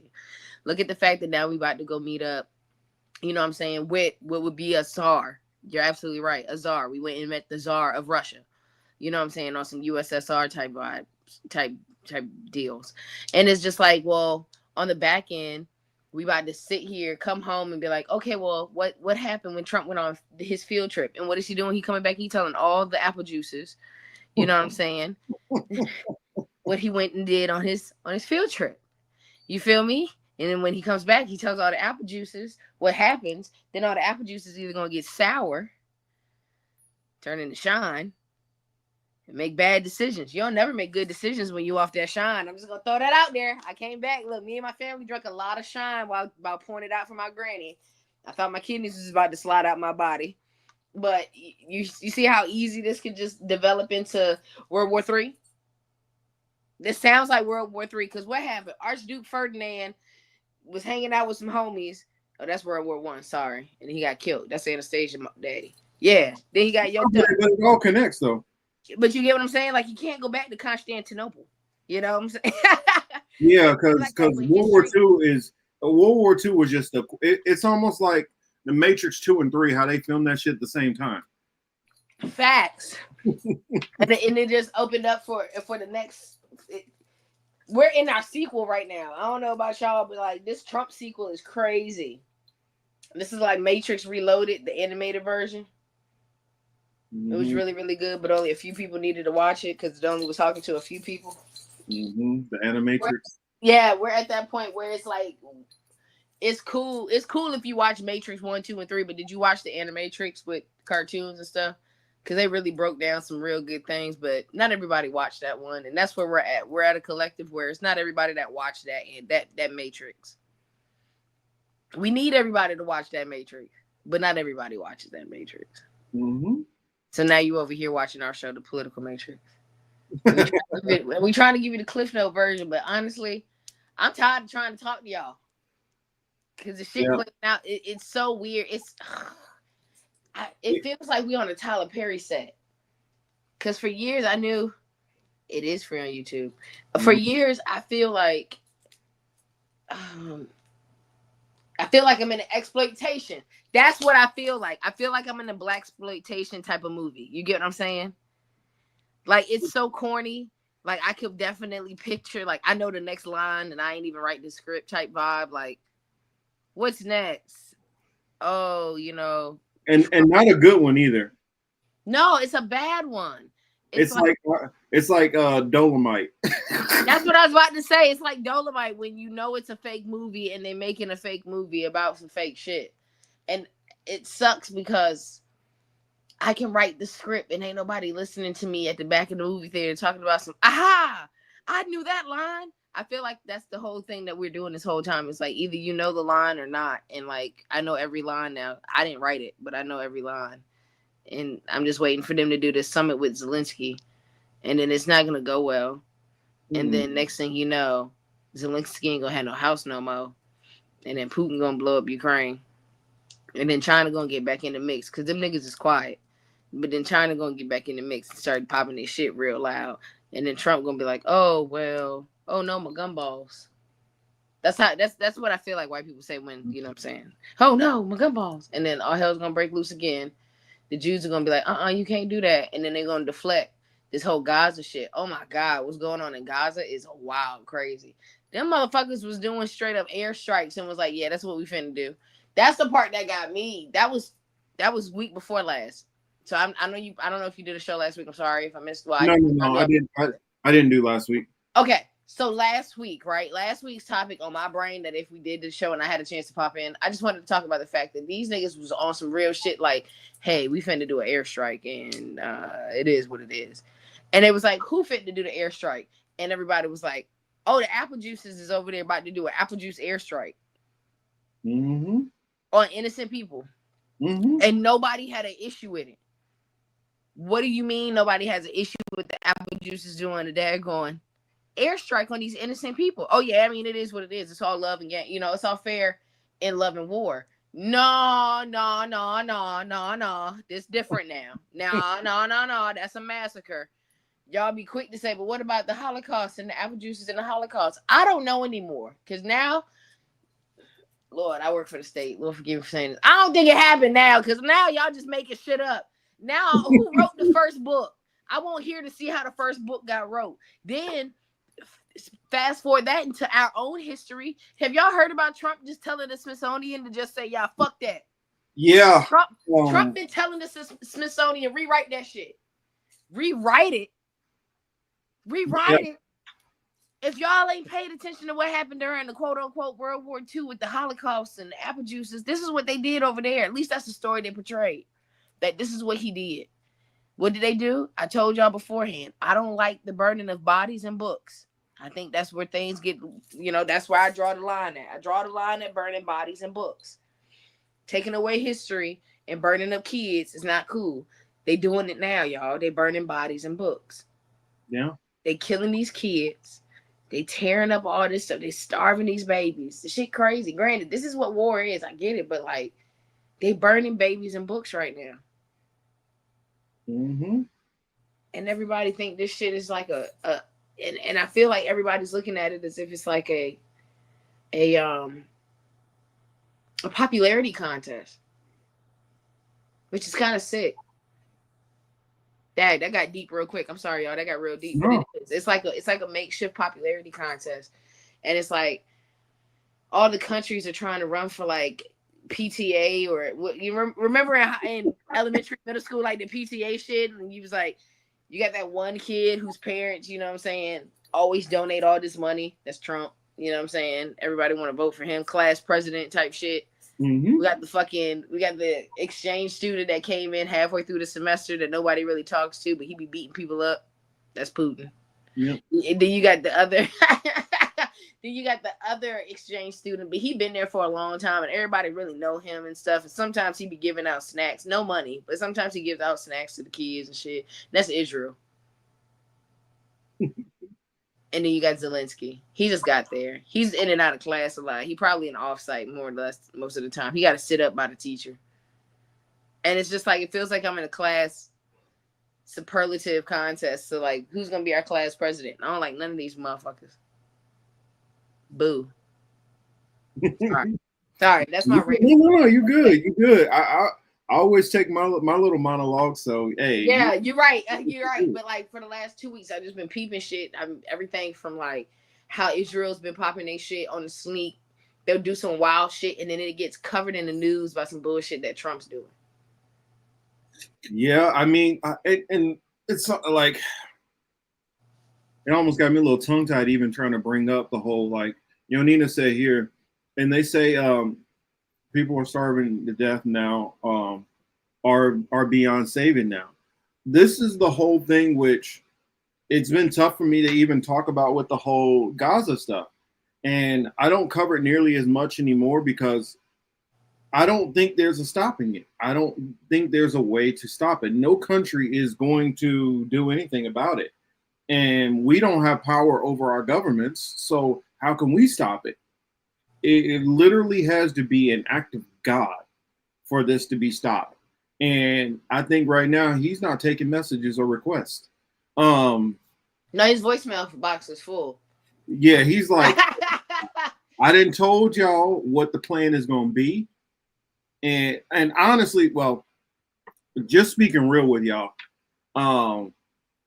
through eschatology, how I've read the Bible, I already know plenty of y'all don't rock with the Bible, but just hear me out. My perspective. This is the way I move, That whole area was going to be destroyed well before I even knew about October 7th or any of this stuff. I already knew that area is going to be completely obliterated.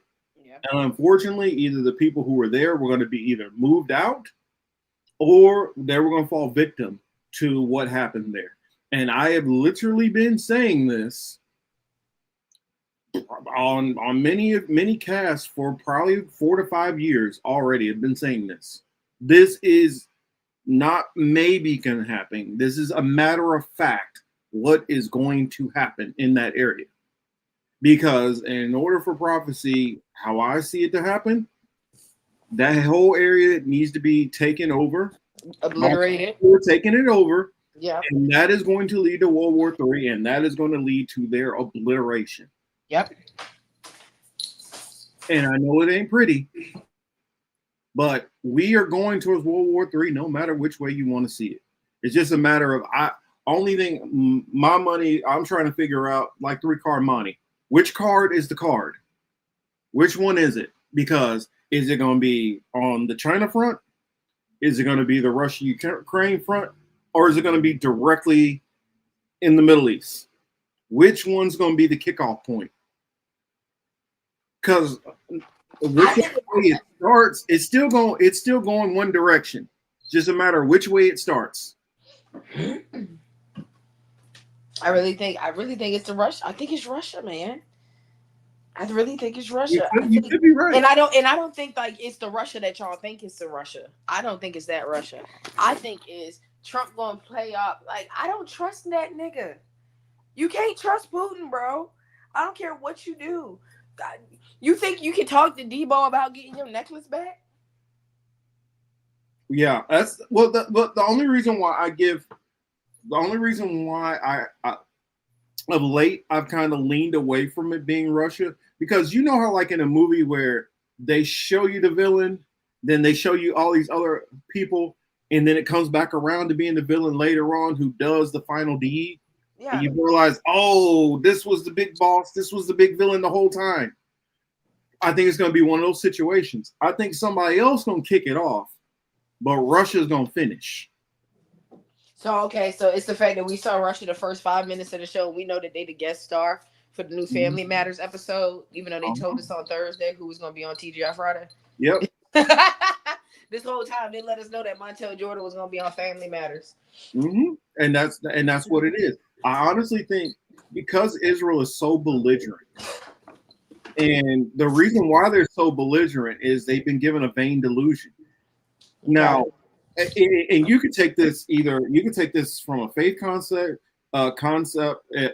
eschatology, or you could just take this as a secular take. If you're a small little ass country, now I'm going to secular take for a route, so y'all can rock with me, my secular people. Okay. If you're a little ass country who all you've done is spy on and piss off people around the world, you've made yourself greatly despised. And now you're operating as if you cannot be touched. What happens to the little person who goes around starting a whole lot of shit? What eventually happens to them? Get beat up. It's inevitable. The get back has to come. Has to. You got to get beat up, bro. It has to. And in this case, they're the type where when they start getting beat up, what are they gonna do? Pull the knife. Start sticking people, and it's gonna escalate through the roof. Yeah, and that's the reason why I look at them to be the ones.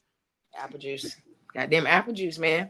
When eventually it gets too far, when they start doing too damn much, eventually they're gonna jump way over the line, and there has to be a response.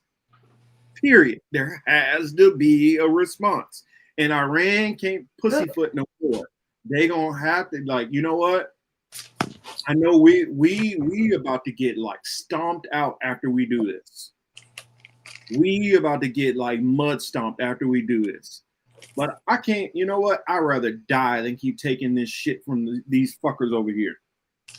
And that's what's going to happen. Iran is going to take the brunt, because they're the ones that's going to finally stand up to the little Jack. You know, like that little Poindexter ass dude in movies who he annoys the crap out of you. He has all the power. Yeah. And eventually you want to take him out, but you can't touch him. There's all these reasons why you can't touch him. And then you finally have the chance to get your shot. Now, you know, you're on a suicide mission, but you have to weigh out. Do I want him that bad? And I think it's going to get to that point. They're going to want to get him that bad. That when they launch their attack and then the U.S. goes full cuckoo crazy on them. Hey, you know you can't go full hard R. That's what Trump said. You never go full hard R.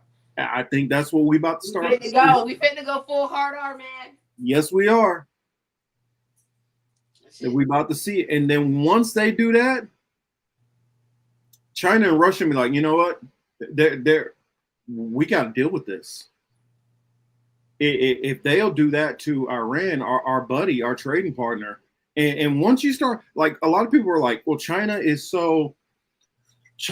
very, what's the word? They're patient and they're reserved. And if a plan don't work out, then they'll do this. No, they calculated. That's what they are. They're calculated. Well, that's the thing. when you do that to them, that's literally going to throw China back.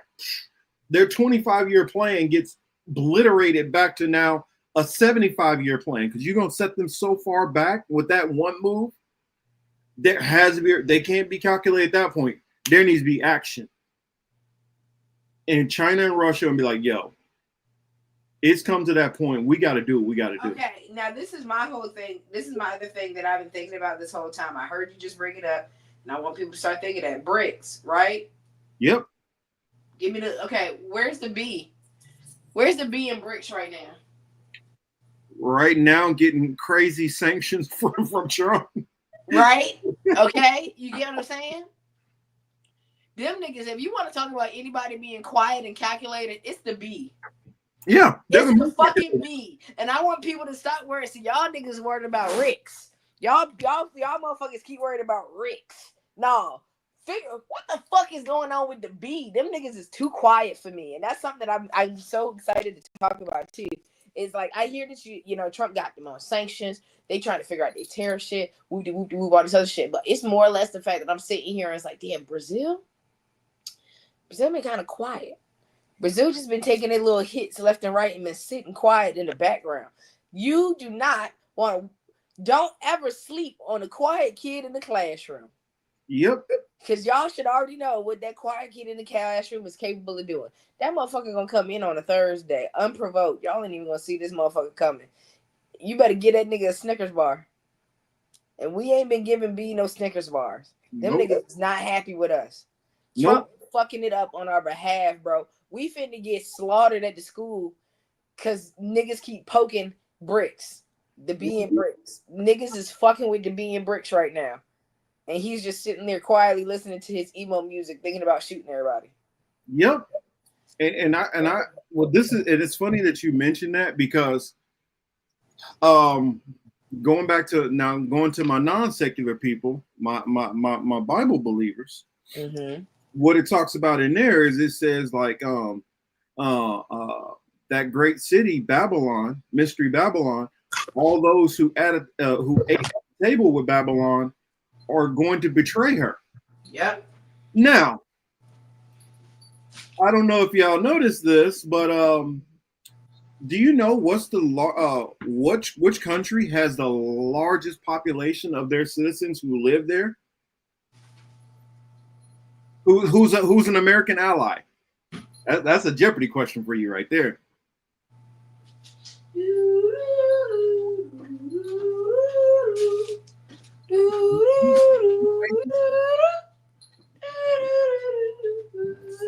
Anybody answer? I don't think nobody gets what I'm laying down. Come on now, read between the lines. Apple juices. No. No, I've been blaming them for everything all week. If anything wrong in my life, I just blame them. See, everybody forgets about this because it's not something that would be right to the front of your mind if you don't know a lot about Brazil. Japanese. What? Brazil has the largest Japanese population outside of Japan. Are you serious? Mm-hmm. What the fuck? It's a random. Yep. And so you can see a possibility of Japan flipping sides, hooking up Brazil. Oh damn! That's how the Japanese is gonna get into. You heard me? That's how the Japanese is gonna get in the war. Yep. And so it's gonna be countries over there just thinking, well, China, Japan, India, they all hate each other. You could very easily see them all flip. Poor little Australia and New Zealand might be in some trouble. Poor thing. I'm telling you. And also the fact of Brazil is a very good staging ground if you wanted to stage troops to go and fight in the U.S. So I'm just saying that there are and right now, you got Trump on the whole F NATO, F the Europeans tour. And that's what he's been doing since he's got back in office because he thinks petty.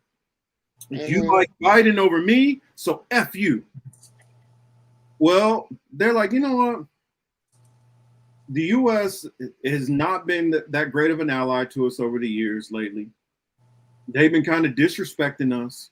And now he come in and he just basically like really on the F you tip. Why do we keep hanging with him? And I'm not saying that they're going to jump over to the other side, but sometimes you see in a fight where some people just like act like they don't see the fight going on and just keep walking. Bro, that shit's so annoying. I can't stand people like that. Well, I think you might see a lot of that out of some of these European countries pretty soon. So all the other global South countries united against US, and the other Europeans like, yo, hey, I mean, I know we came with him, but like we're not really with him. What you mean you're not really with him? Like y'all with him, but didn't y'all buy y'all tickets together? Yeah. But you know, that's just the neighbor kid that we just had to bring because like his mama is best friends with my mama. But like, so that's like your cousin then. Then y'all real tight like that because that's like your cousin. But we not real tight though. That's the cousin. I swear to God, that's how it feels like, right? Yo, that's the cousin who like we all from New York. That's the cousin from North Carolina that we don't really talk to them all the time. But y'all came in together, right? Like, I mean, we rode together, but what does that really? What does that mean? I just caught a ride with them. I don't really know them like that. Like I ain't put in on gas or nothing. Yeah, that's exactly. I mean, we don't even have the same last names. I told you that's my mama's best friend kid. That's my play cousin. Yeah, all right. Yep. Exactly. Yeah. They actually, you know what? They only sisters by marriage. Oh. You play that game. That card right there is intense. That's some wild work. You trying your best to distance yourself. And the U.S. gonna be in that fight, down on one knee, eyes swollen, lip bleeding, over there looking at you in the corner. Hey, help! And you gonna be like, I really don't know this guy. Man, I don't know why he called him my nice drapes. Like, look at these drapes. That's what they're gonna be doing. Like, who's calling your name? I don't know who that is. Yeah, oh, is my phone ringing? Damn, that's crazy. Let me walk out. I got a phone call. I'll be back. Yeah, I'll be right back. Uh-huh. Never coming back again. That's that program phone call you have on a blind date. Oh my God. That's be so like, hey girl, I should be there. I should be there at the restaurant at about 8:00. I want you to call me at about 15 after, 20 after, just to see how this is working. Give me some room to shake. Which is crazy because I've definitely planned some shit like that before. I know how you women get down. Girl, call me. I'm gonna send you a text message. If I send you a 3, call me. If I send you a 2, we good. Mm-hmm. Girl, if I send you this 3, call me. Sure enough, I will be quick to say. Be like, you know what? I got to get back. Oh shoot, we got a work emergency. I'm sorry. Can we do this another time? Ooh, child. Check, please. My auntie. I will call you though. Yeah, I got you. I'm gonna call you though. I got your number. Don't call me. I will call you. Yeah, I'm gonna text you as soon as I get in the crib. I'm gonna text you. Shit, crazy. I know. I didn't think this was how our date was gonna go. Wild word. Never talk to you again. That should be up there. The Nextel subscriber you have reached. What? The voicemail that you're trying to reach is full. Please try your call again later. Goodbye. No, it's when the voicemail tell you goodbye. Goodbye. That's the hurt right there. And we finna start getting those goodbyes. We're gonna start calling other countries when it's time for us to leave. You know, when after I told y'all I'm trying to go to Belize and shit, y'all thought I was crazy. Yeah. When I get ready to go, don't call my fucking phone. I told y'all niggas to pack y'all shit. Let's go. Cause this shit getting crazy. Yeah, and I said the same thing. I've told all of y'all that hey, I'm watching this situation very carefully for developments. When I see it, and also you already have what's going on domestically inside the U.S. is already another step. So if y'all not getting all the hints and warnings, like I say, you don't even have to be a faith-based person. Secularly, just look at what you see going around here, especially if you're of the melanated persuasion, because they really trying to make things a little bit crazier. And I think somebody said, like, in the 90s we were close to getting rid of racism. I've heard some people say that. I don't think that's true. I just think that in the 90s was the last hope of when people were trying. And then I think shortly after that, they said, fuck it. They just kind of stopped trying.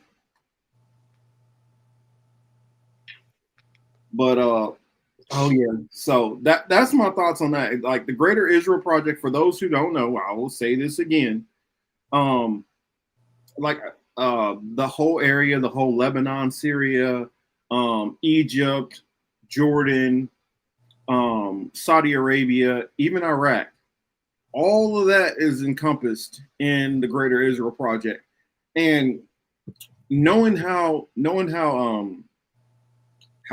these Zionists are, I'm pretty sure that they want to extend that even further. And so Iran is definitely on their mind also. And once they start bumping up against that Turkish border, I think that could be another trip fall that I don't think people see coming. Because they start trying to come up into Turkey, I think it's going to be some problems. So, yeah. Or they keep going further and further and further, and they start messing around Afghanistan and stuff. All right. I don't think, well, I think that they're careful not to mess with Afghanistan and Pakistan. Nobody's careful right now. Everybody's doing their impulsive ass thoughts, bro. This is the most impulsivity I've ever seen conducted. And then the thing that gets me is y'all telling me that motherfuckers got to have college degrees to run our country, right? And this is what that type of education gets you? I'm just saying. This is what that type of college.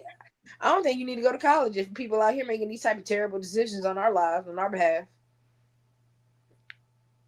I definitely agree. I just feel like people with a lot better work experience would make better decisions. Yeah, I think these people are suited only for going to go operate in the capitalist business world. They need to stay the hell away from global affairs and events, and this is not where you need to be. You need to go back to worrying about being a venture capitalist. That's where you need to be, not this. Ain't none of them got college degrees except me. Oh, it's so funny you brought up Laura Loomer. That's the next subject I wanted to go on to after this. Have you heard about what's going on? I see. Oh, Trey is in the building. What's up, Travis? Have you heard about what's going on with MTG and Laura Loomer? Oh man, we got MAGA fighting over here. Oh man, they get nasty with it. I wonder if I could find some of that because they was going at it. I mean, not only that, you got Marjorie Taylor Greene, Laura Loomer going at it, and then you got the whole trad wife things going on too. And so let me pull up the Marjorie Taylor Greene. Let's see, Laura Loomer. So this got like so. Boom, boom, boom, boom, boom, boom, boom. Okay, is this the one? So let's go into a little bit of this because this gets funny. Like, yo, they not pulling punches either. They not pulling punches. So let's see.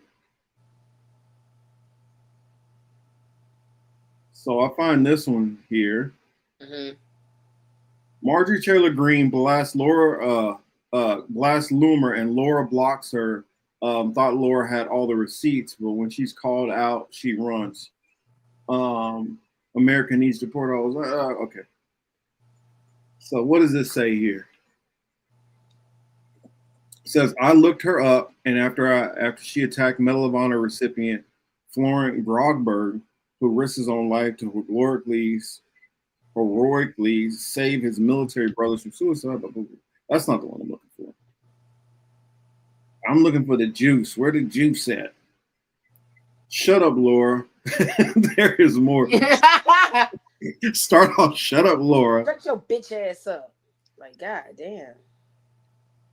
Laura Loomer will lie about and slander the best people in order to rip apart other Republicans she is trying to destroy. She routinely lies about me, constantly lied about Matt Gaetz. She lies about those who are hardcore, unapologetic, America first. As a matter of fact, 90% of her slanderous attacks are against Republicans. Why does she do that? Because she's not MAGA, she's MEGA. Many people are asking who or what government or what intelligence agency has bankrolled the twice failed congressional candidate Laura Loomer all these years, but she has never had a real job. Then let's see a little bit more. Why does she do that? Because she's not MAGA, she's MEGA. Where'd it go? She's never had a job. She is not legally allowed to own a gun. She spends 100% of her time trying to funnel her lies and manipulated propaganda to the President of the United States. Many people need to wake up about her reporting, researching facts, and then spinning them into lies. And she served her agenda. Doesn't make her good or trustworthy. It makes her a liar, and it makes her dangerous.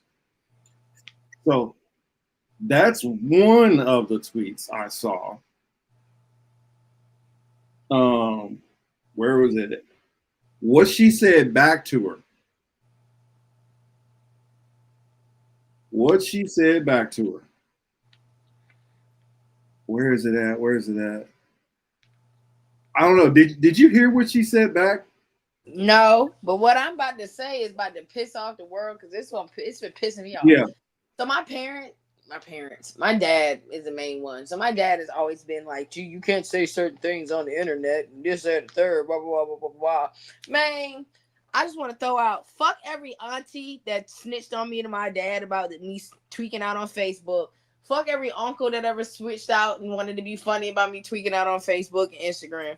Mind the business that pays y'all, family, because at the end of the day, what's really pissing me off is our president will get on this bitch and tweet like a fucking 7th grader. And nobody said anything. Y'all, that didn't stop this motherfucker being able to rule an entire country. And I'm using those words very clearly. Rule an entire country. So if motherfuckers want to say, I won't get far because I like to pop my shit on Facebook, or I ain't gonna make it because I like to pop my shit on motherfucking Instagram, man, kiss my ass, bro. Because that's honestly a great way to express yourself. And what the fuck? Gavin Newsom is popping his shit on Twitter. Trump be popping his shit on Twitter. This motherfucker goddamn, this little lily white bitch getting dragged on Twitter. Like, come on, y'all. This shit is crazy. Yo, this is what, let me see. Am I unmuted? Yeah. Okay. Now, this is what she had to say. I wish at Rep MTG got on her knees for her Lord and Savior as much as she got on her knees for men who aren't her husband. Oh, Jesus. Just another fake Christian. Can you call yourself a Christian when your mouth is full of other men's cocks? I may be Jewish, but at least I'm not a Jezebel. Yeah. She started talking about also her affair. Now, do you know about Marjorie Taylor Greene's affairs? No, I don't need to know this bitch. I don't need to know this much info about this bitch. Basically, let me see if I can find the dude. Yo, she said she started going in talking about the roast beef that's in her pants. Oh my God. And y'all let these people do this. Y'all let these people, y'all. Yeah, she said she said you get bent over backwards by every man that's not your husband. And she's like, at least I wasn't getting bent over by Zangief from Street Fighters. Jesus. Yes. The dude looks like Zangief from Street Fighter too. Let me see if I can find a picture of him. I started Googling it, which one that was. Which Street Fighter is this?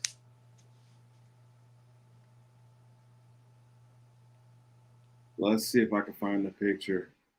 Because dude is actually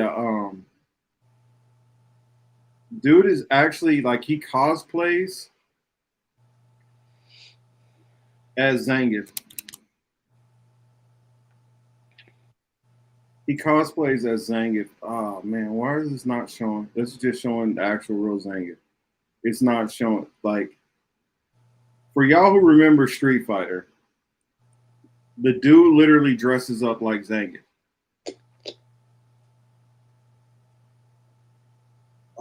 Where's that at? Why come I can't find it? And then after cheating with him, let me see. Let me type this in. Let's see, MCG. Because I know internet always gonna have it. Internet's undefeated. Yes. Somebody has posted this on Twitter, I guarantee.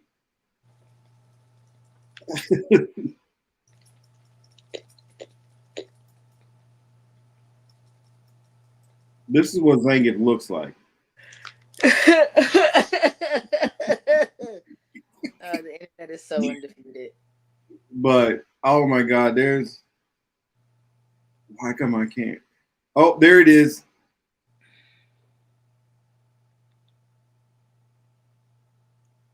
In battle, QAnon Congresswoman Marjorie Taylor Greene openly cheated on her husband of 25 years with a polyamorous tantric sex guru, and then moved on to another affair with the manager of her gym. So this is the Zangief cosplayer that she cheated with. So she just. And then this is the fitness gym manager. Now, the Zangief cosplay where the whole Arby's, talking about her and Arby's and all that stuff comes in, is because I guess old boy works at Arby's.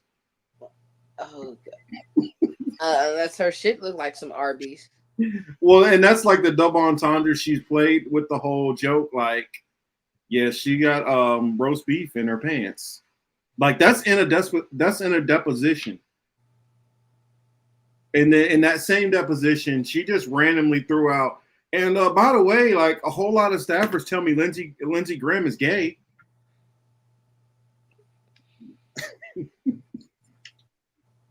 And these people run our country, and all y'all ask them to do is go get a college education.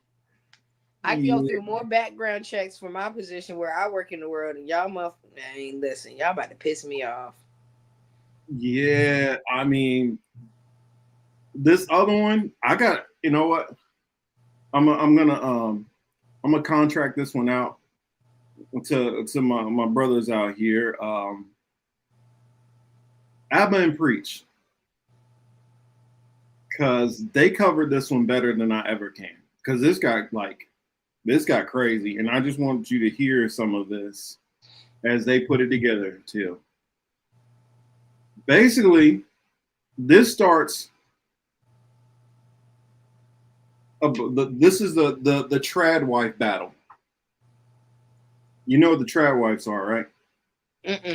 What is that? What a trad wives battle? What is that? This is supposed to be traditional wives. This is a whole right. Oh God, yeah. My homegirl sent me a video of a dude asking this woman these questions about like if she's a traditional wife, and then he was like, "Yeah, because I did some time," and she was like, "What kind of time?" He's like, "Incarceration." Nigga, you did time that you asking for a traditional wife that don't work. I was too through. I'm gonna see if I can find that for you real quick. Go ahead. Oh, so I'm gonna let Preach and Abba take this one. I think a blast from the past. There's a section of the internet with trad wives and conservative women. So one of them gets on Twitter and she decides to share how happy she is. Her name is Sarah Stock, and she goes, I won. Got a little ring. Photo. Standard. So for context, Sarah Stock is the girl when what's his name? Sam Cedar from the Minority Report, when he went on Jubilee and he did that like 20 versus 1 thing. Mm-hmm. One of the ones who was on there. And I think she also was on for the Mehdi one when they were arguing about Gaza and it being a religious war and all that. Young blonde haired girl. But this is her like showing off her engagement thing. Facebook shit. She just escalated. Oh, sorry, what was that? I got picked. A pick me ass bitch. Yep. Here we go. First person replied, another conservative creator. Emily Save USA. She goes, the ring size dead. Yeah, she's like, that ring's so tiny. Soon as she drops that, guess who jumps in? My girl Pearl. Yeah, Pearly. Queen of the Married. Pearl. Yes. Yes. All right. Now, our savior, single forever. She says, married queen of the married. I don't think the size matters, but I just wonder why men can't do nice things for us without it being a public thing anymore. And then Emily Saves America goes, size matters. You give it up for free, ho. Might want to sit this one out. Yeah, it escalated fast, right? Yes. Oh, well, here, I'll play a little bit more and you'll see where we go with this. But he just came in like warriors and with a baseball bat, just swing. Pearl comes back out of this because these two are arguing. Pearl's like, oh, I'm here too. I'm in the room. She goes, Morgan, you're a single mom with a public video admitting you have HPV. You may want to sit this one out too. Yeah. Damn. Emily comes back and says, Morgan, your baby daddy abandoned you. You're raising a bastard child, but yet somehow, some way, you think you better than me or anyone on this app. You give it up for free. Got left in the dust, and now you post rage bait on X to supplement the inadequacy of your monthly child support payment. Oh, yeah. This is just the first minute and 30 of this. Till, your thoughts. I love it. I love when somebody gets read for filth on the interweb. God damn. And we just have these elected officials, and all we ask them to have is a college degree. Oh, man. That is the stupidest shit I've ever heard in my life. Well, at least these are just influencers. So none of them are elected, thank God. But good Lord. All of them like have huge platforms. But they got more clout than our elected officials have, though. Well, facts. You know, Pearly Things is huge. Yeah, Suge hates Pearl. Mm. Suge hates Pearl. I didn't even know that bitch existed until I got on the show with Suge. This she should probably check out this battle. Because I don't think anybody walks out of this thing unscathed. That's insane. You let everybody know you had HPV. Oh my God. Oh yeah, that was like, God damn, they going after. They are going in on this girl. I sent it to you on Instagram. Those two things. Okay. What just happened? Someone just wanted to be happy that they got engaged or married. Jesus Christ. I'll tell you what happened. Content, baby. I'm not gonna lie, bro. I'm not ever on X. But this is good. I'm subscribed. This is good. I said, Elon, keep it up. Let's see, speed up a little. Hey. So Morgan replies after they've been calling her a single mom with HPV. She goes, none of that's true, Emily. But unlike you, I don't lie. So here are the facts. You got fingered in the middle of a hotel lobby at a conservative event while everybody watching their families were around. You brag about having sex with married MAGA dads and doing drugs. You've been completely ran through by both single and married men in the right wing. You call young virgins losers and encourage them to have premarital sex, and you're pro-abortion. You're a disgusting feminist. Or with a Jezebel spirit who uses filters in all of her videos and lives in rebellion to God while grifting off the conservative movement, simultaneously trashing women who desire to live God-honoring lifestyles because their engagement rings didn't cost enough. But yeah, I'm the one who needs money. You gold-digging hoe. So yes, I am better than you, bitch. She did, but I told you it gets even spicier. Yeah. Did you see all that coming? Bitch, no. She said, you out here getting fingered everybody at the Turning Points USA conference. Gosh. Man, and that's the crazy thing about it. All of them know about this dirt on each other, but don't nobody ever say nothing. They wait for something like, and think about, this is where we at now, and this started at what? About an engagement ring. Okay, niggas was just happy they was getting married. Yeah. Let the cattiness out. So I wanted to add a little pizzazz, you know, my narrating flavor. Someone just decides to jump in the comments and goes, my stomach literally turns when I see browns in a white country. They smell, they're rude, and they don't belong here. We're on X. I need to, the setting. Yes, but where does that come from? That's just X. It's like being at a bar and smelling piss. Where did that come from? The bathroom's over there, but it's not from there, but it's a bar. You know what I'm saying? Okay, you understand. I've been to some dive bars. And then Pearl replies, are these racist e-girls going to really pretend they didn't throw it back for black guys in college? And then Pearl goes, this is a timeline made in heaven. Pearl's first replies, yeah, she's bad, but Pearl, did she get in a relationship with a gorilla though? That's the real question. God damn. And then they posted a photo of her with her ex. Yeah. Pearl's like, stop being attention. And Sarah Stock says, once you stop getting ran through by black guys, it could happen to you too. Hey man, listen, I don't advocate for any races, but Pearl want to play in the mud. Now she's surprised shit's dirty. So after she says you could have it too, Pearl goes, why stop here, Sarah? Live stream the wedding. And then one comment goes, Sarah, for fuck's sakes, just tell everyone if the guy who gave you the ring is brown or not. They're never going to drop it. Because most people, when they saw her with the ring, they say, don't be a black man. Don't be a brown man. Because they really concerned with this shit. And then Pearl gets really mad because, you know, people are bringing up her ex, right? Everyone knows your post was a provocation. I forgive you with the vile lies you told whilst playing innocent. And then someone replies, well, what did Sarah lie about? And Pearl goes, my boyfriend's not black. He's Dominican.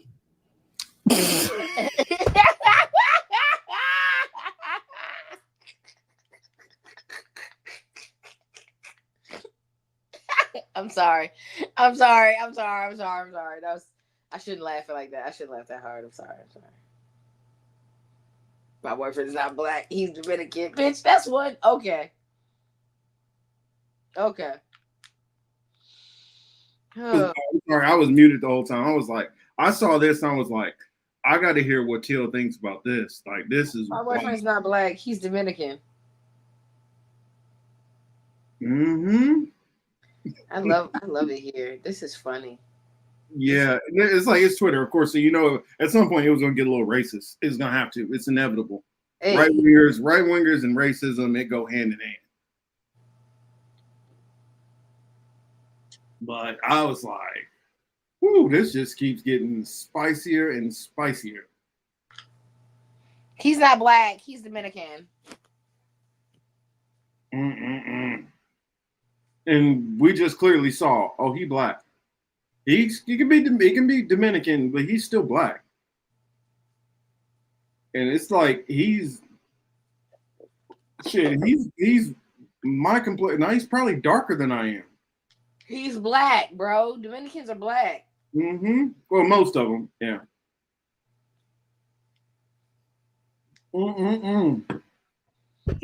This is sad. Hey, papi, I know black. I ain't no black. Papi, I this know black.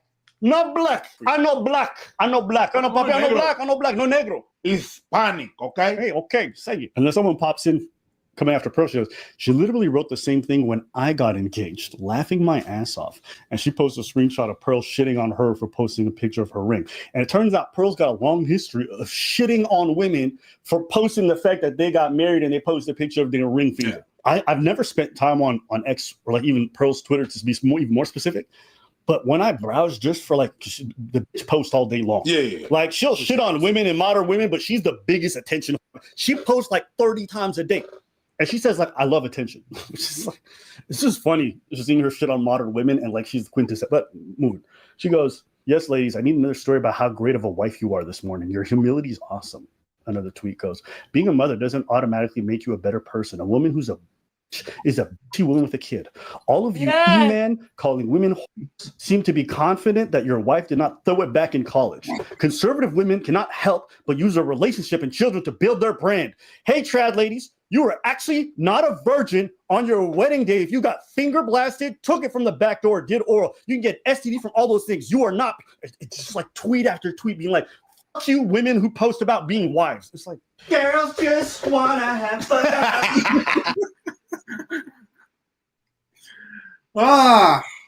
Man, I just had to share that. I'm sorry. I mean, I recommend definitely going over there and checking out the whole thing. If you're not watching Preaching ABBA, you're missing out, I feel. But yeah, I just want to share a little bit of that. They're going at it. And last I saw, they're still going at it.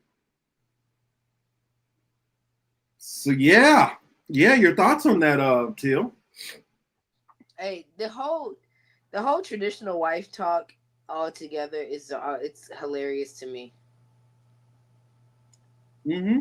I just motherfuckers be so wild, like y'all be asking for shit y'all don't even deserve. Y'all be asking for shit that y'all can't even provide the other parts of it. Y'all be asking for partners y'all aren't evenly yoked. Y'all don't even know what that means. It's weird. I think men that immediately start asking for traditional bitches, I think something wrong with them. I hate to be like that, but I do. I feel like men that ask for like women to be traditional, I feel like there's some underlying causes, and you probably got some weird mommy issues going on. Not all, but most. You know what I'm saying? But if you got your shit together, you know what I'm saying, and you can provide that lifestyle, and I just feel like men that ask for traditional bitches beat bitches. I'm sorry, y'all gonna be like, what? Yes, any man that immediately wants to say they want to take their wife back a couple of centuries or back a couple of decades, I'm like, it's because you want to beat them. Ain't nothing traditional about it. The only traditional shit that you get is the fact that you get to beat them. Okay, straight like that. I honestly think like a lot of this just red pill. Either the trad wives or just the red pill community in general just is always entertaining to me, because it's like only a portion of you guys could even kind of achieve any of the stuff you're talking about. Like a lot of these trad women thing, I think most of that is just content. I do not believe any of these women are trad wives, as they say. I believe they're all full of shit, because the moment that their husband tries to tell them to do anything that they don't agree with or like, or I just don't think it matches their real life. I think it's a facade that they're putting on, and they're just grifting off of it to make money. I bet you all of these women, probably a good chunk of them who call themselves trad wives, probably got at least one kid already. A bunch of them have probably, half the men they've dated have probably been different races. Yeah. And they get out there and act like, I only want white, pure Christian values. Probably a good chunk of them 5 years ago were out there marching with pink pussy hats and all that shit. I think a lot of these people are just full of shit, and they're great. And they realize it's a bunch of red pill incels out there that want to hear shit like this, and they can make money off of them. In the same way, whether it's the trad wives or the red pill audiences, there's only a certain, for instance, when you start getting into making the money that these people talk about, especially the six-figure income, and you hear it all through the whole dating TikTok or dating Instagram or dating YouTube, whatever. When you get into a percentage of males in these age groups that make this amount of money, that's in shape, that have, you're getting down to a very, very minuscule portion. And the men who have those options don't have to mess with most of these women who want them. So it just. Look, y'all, we're going to talk about this one day. I don't know if it's going to be today, but we're going to have a conversation where I really get into it. Marcus, we got to start my show. Yeah, start the damn show, Marcus. I'm gonna figure out my life. Soon as the school year starts, I'm gonna figure out That's my what life. I'm saying. Let me know whenever you're ready, and then Hey, did you see that clip I sent you when I was on the news, bro? No. I sent it to you. I sent You you. sure? I sent you a link for. Hold on, let me make sure I sent it because I thought I sent it to you. I know I did, but I think I would check that.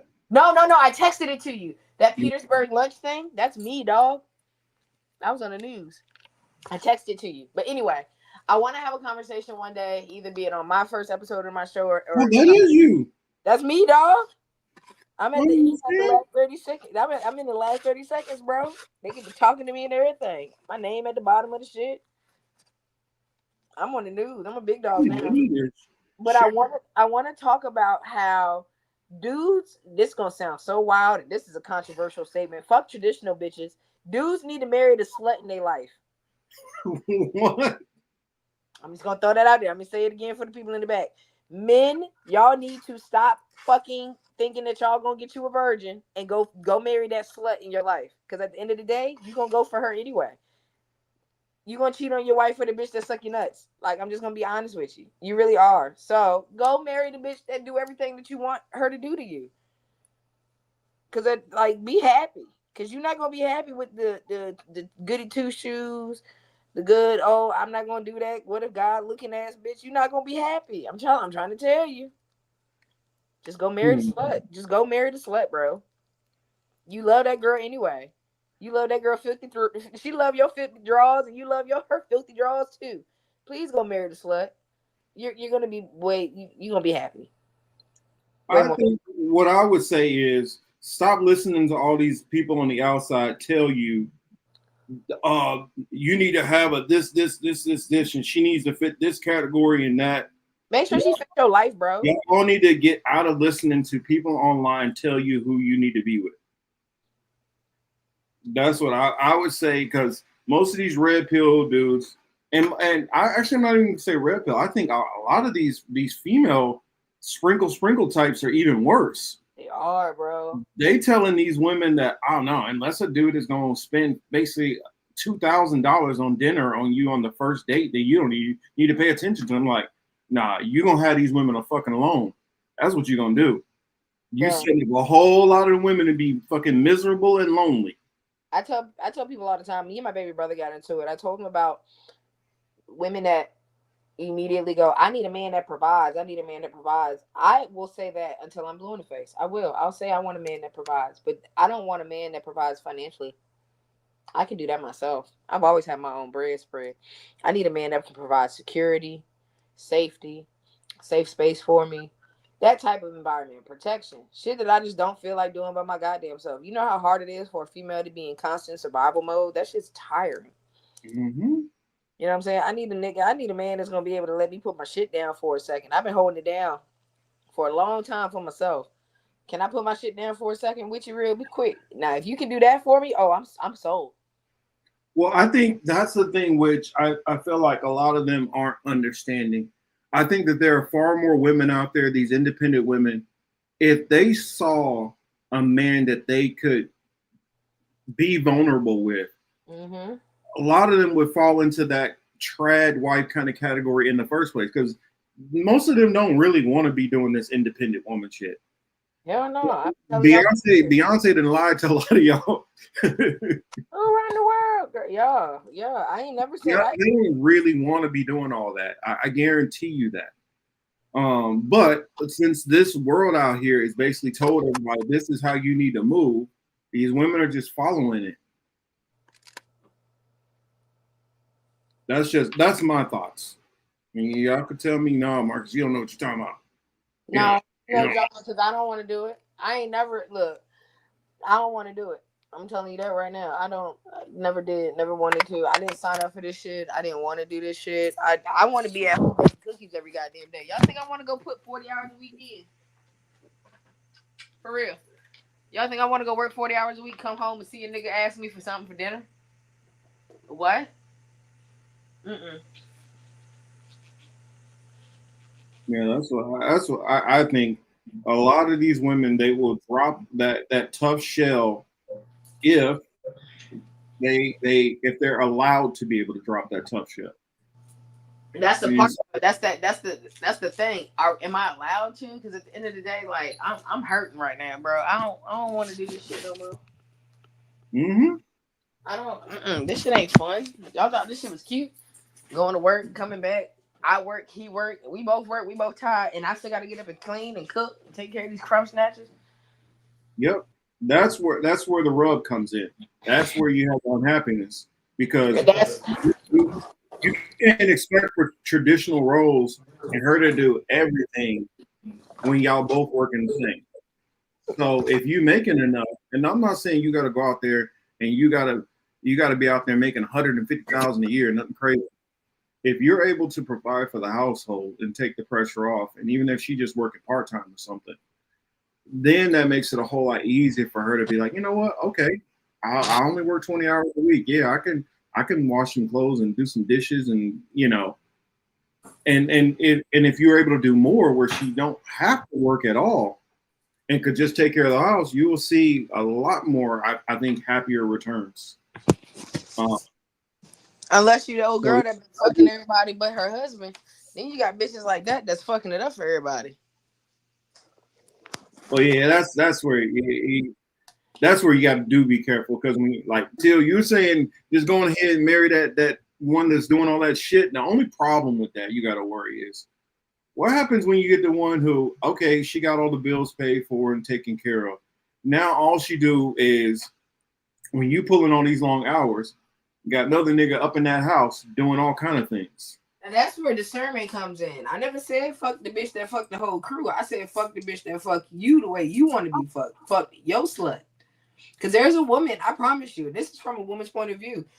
She could be as promiscuous as you claim, but just because she performs that way in the bedroom does not mean that it's the same woman that's out in these streets. So don't get it twisted. It's not correlated to that's her everyday personality. Men need to step back off of that and stop thinking that just because she's promiscuous and she fulfills all of those nice freaky fantasies that you do in your bedroom, that should not correlate to how she presents herself in the street.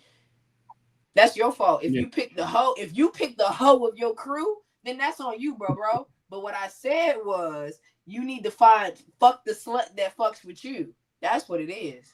Now, if you got bad decision making skills, and you don't know how to decipher between a whore and your whore, that's between you and God, big dog. That's between you and God. Because I know for a fact, there will be a time and a place when a woman is definitely madly in love with a man and will do everything that man asks of her.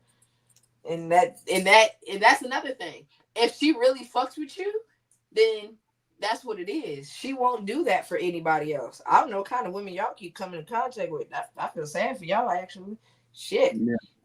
Because that's crazy. The first thing he was like, but what if she fucking the homies? Well, bro, she was fucking the homies beforehand.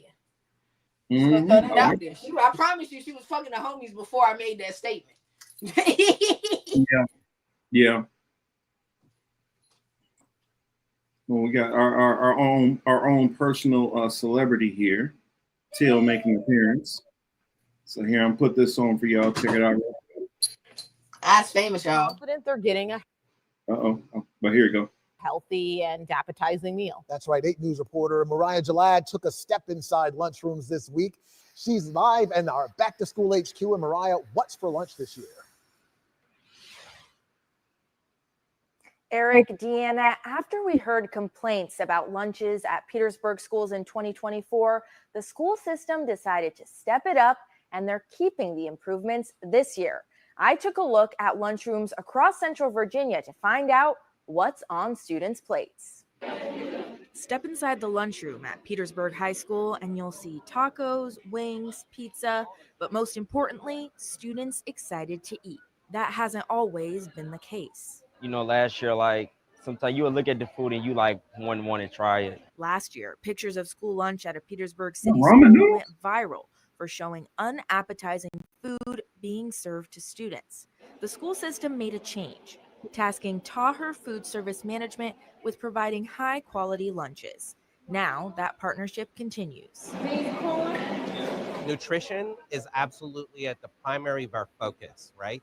But at the same time, as you can see, we prioritize not just the nutrition, but also the culinary side of it, making sure that the food is appealing and make sure that it has a great taste profile and presentation.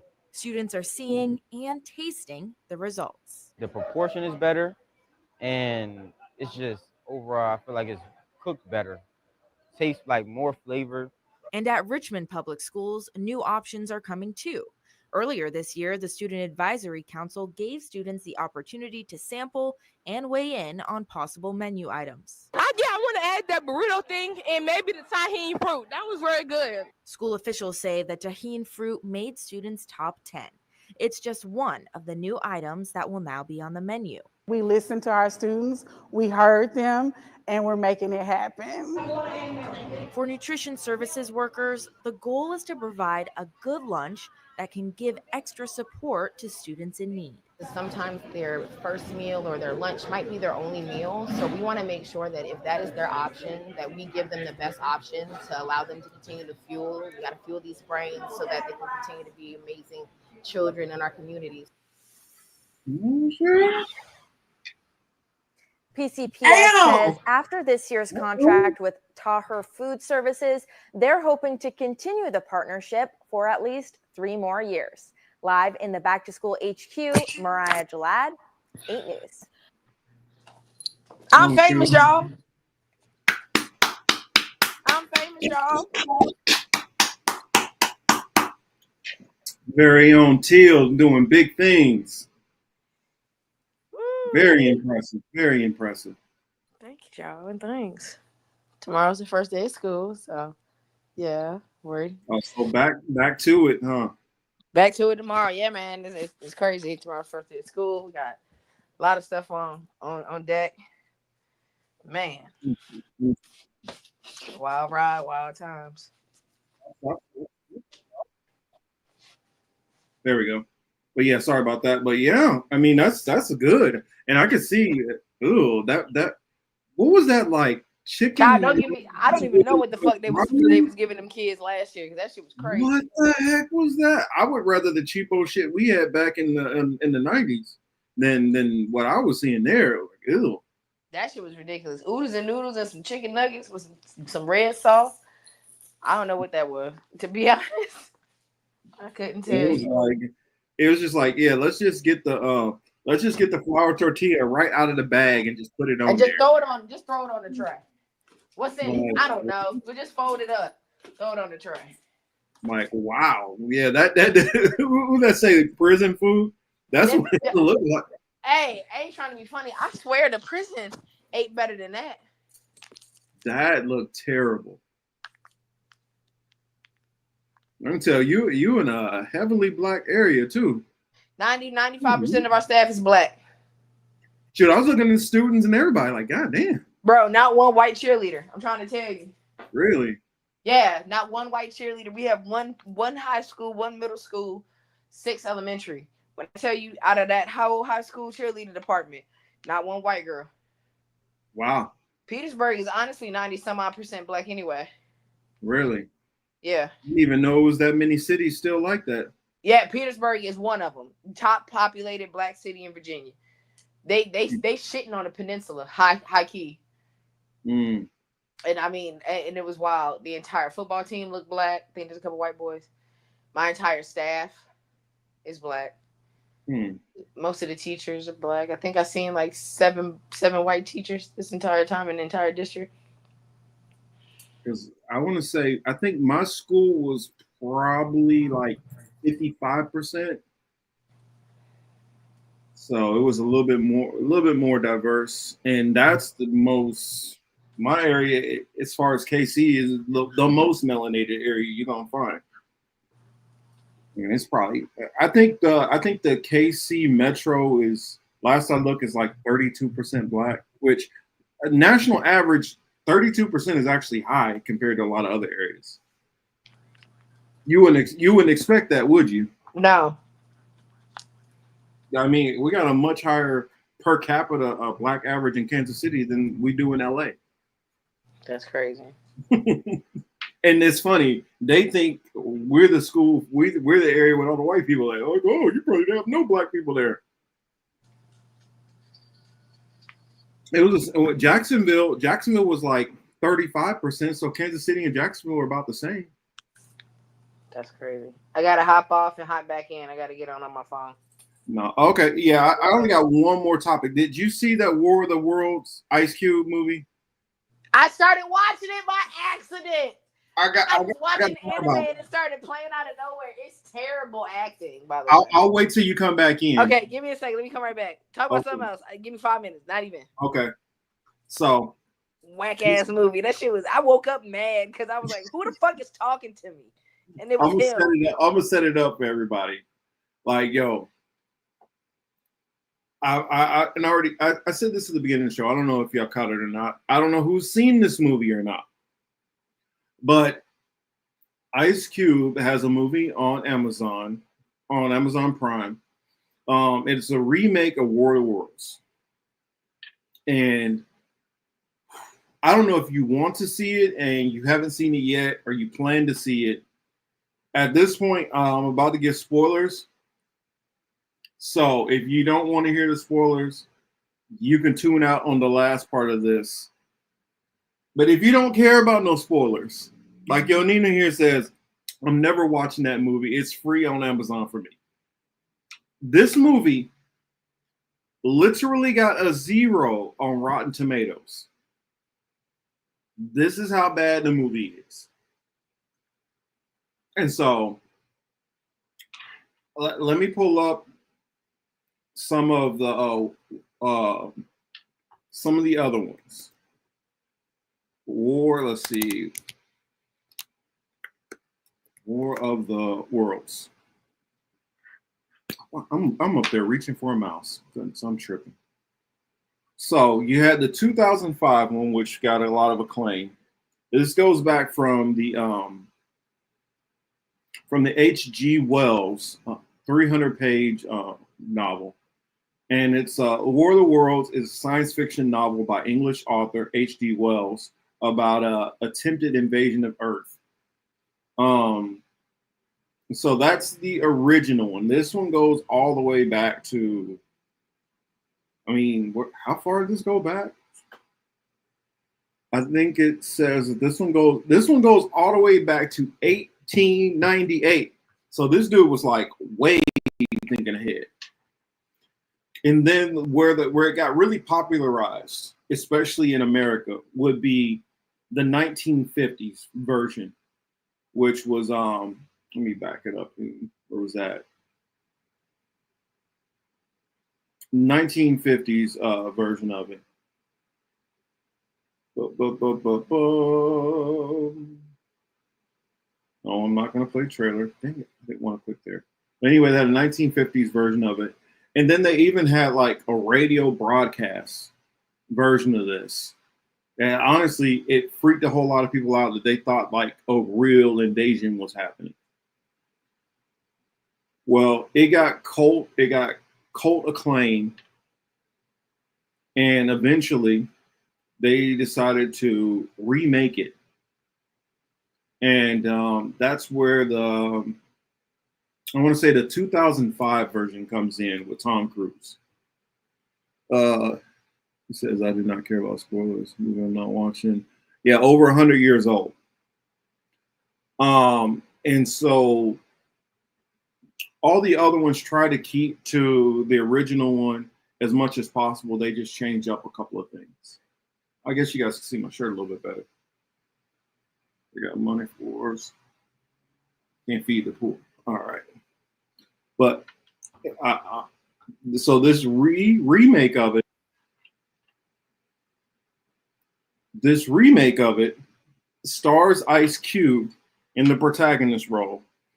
And then you have various other actors. Now, the acting from everybody else is honestly not bad. It's honestly pretty good acting as far as everybody else. This movie was made during COVID. And it's been shelved. I don't know why they decided to go on ahead and release it. But they decided to release it. And you could tell it feels like a COVID movie. Because like there's oh my goodness. This version of the movie Ice Cube's character is basically an NSA analyst analyzing threats, and they're also looking for this hacker. So they're trying to find this hacker. They're trying to serve this warrant on this hacker. At the same time, Eva Longoria, her character, works for NASA, and she's seeing these crazy storms. And she's like, something's going on with these storms. You need to pay attention to this. This is some kind of threat. And he's like, I ain't got time for that. I don't care about the threats. I watch people, not weather. That's almost like verbatim one of his lines in there.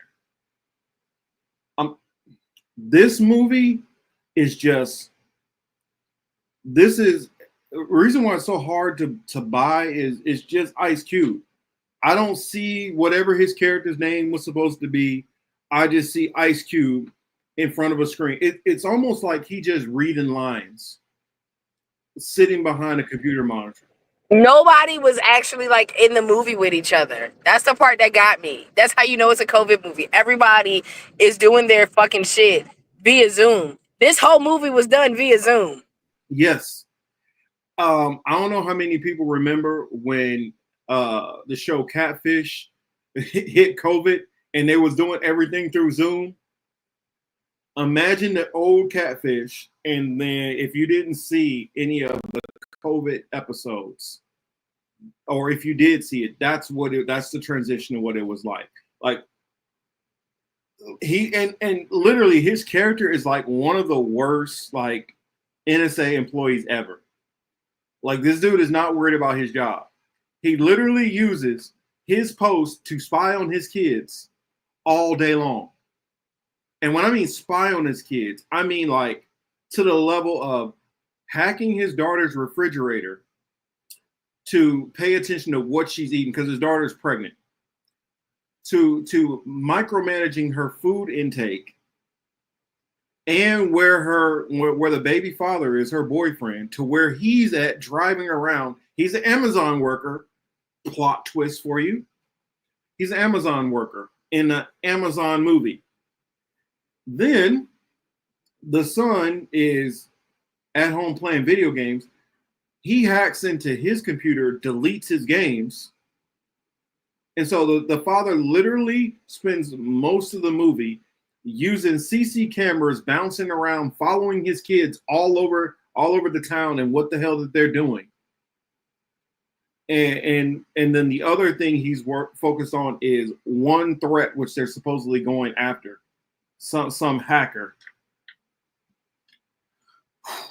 The Ice Cube's acting range, and I guess I've never noticed how bad it was. He's good at just playing an angry character. He's good at acting tough, but any kind of emotional range is zero with him. And I mean, it's just, for me, it's unbelievable that they just like Three Kings, for instance. Yeah, could you see a situation where they could take a dude from the street and he could end up joining the army and being in Iraq? That's believable. Could you have dude from the street and he become a cop? Angry cop. That's believable. Even him becoming a stepdad and now he's the angry stepdad. That's believable. But concerned parent is where we draw the line. But a street cat now is working for the NSA. Get the fuck out of here. And not only working, he's like upper management. I don't know. I'm sorry, Teal. Going ahead. No, you're absolutely right, because I feel the same way. There's absolutely no way that Ice Cube could have ever got that job in real life. There's no way that you're going to make me believe that Ice Cube held down that job in real life. Yeah, no. Ice Cube can't even type, let alone operate and all that, and supposed to be like a hacker. Yeah, no. And so y'all just be letting this man have anything. Even the premise they set up is very weak at best. Let's say even if they made it, even if he was great at his job, are we forgetting what like the original one, like the 2005 version was? The 2005 version, you literally are going to make a remake of a Tom Cruise movie with Ice Cube as the lead. Oh shit! Hold on, hold on. Let me go laugh in silence because y'all don't need to hear me cackle that hard. Oh, yes, we do need to hear you cackle. Yes, we do. Because what the fuck? Y'all really sat here and thought that was gonna eat up? Y'all was like, yeah, we about to just like here. I'm gonna do something real quick. So yo, like imagine this. This is what it's like. This is like actually the whole fucking time, bro.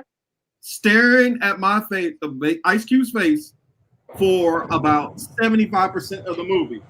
Like, but the worst part is y'all want me to believe that man is technology savvy. That man is technology savvy. That guy right there. Up there talking the whole about fucking time. Easy. I hate it. Don't do that. I'm like, come on. This is the movie. Hey Marcus, what kind of camera you got? That's a clear ass camera, bro. It's a Logi. Okay. Yeah. I can see your next thought. That shit's so goddamn clear. Golly. You see all my little scars and. Oh. Nigga, I can look. I know what the next topic is, and I don't even know what the next topic is, but now I do. Hey, do you know there's even if I wanted to, I don't use it, but do you know there's a filter on this camera? No, for real. Like, here, I'm gonna show it to you just so you can see like how ridiculous. This motherfucker about to turn into an anime character.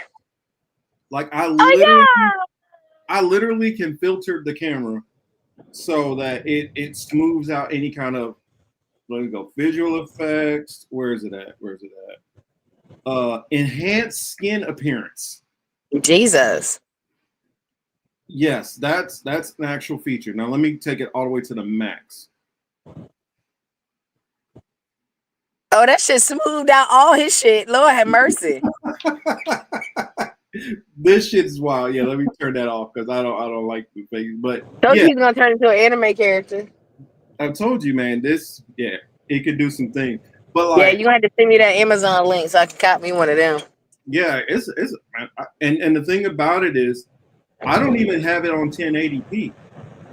That's 720. Yeah, that's 720. God damn, and I can still see your thoughts. 1080p. I'm gonna see what next episode look like. Yeah. You get that? That was an Ice Cube reference. Come on, y'all. That was a Dr. Dre. Yeah. Come on. Y'all not catching. Y'all not hip. Come on. They actually had this dude recite rap lyrics, and not his, but they had him use rap lyrics as part of his lines. Did you remember that, Teal? Did you notice that? No, I didn't. I was so taken aback that they turned my anime off to turn that bullshit on. I literally woke up with an attitude. That nigga literally. It woke me up out my nap with an attitude. Let me switch it back. That nigga literally said, "Move, bitch, get out the way." I said, "Oh,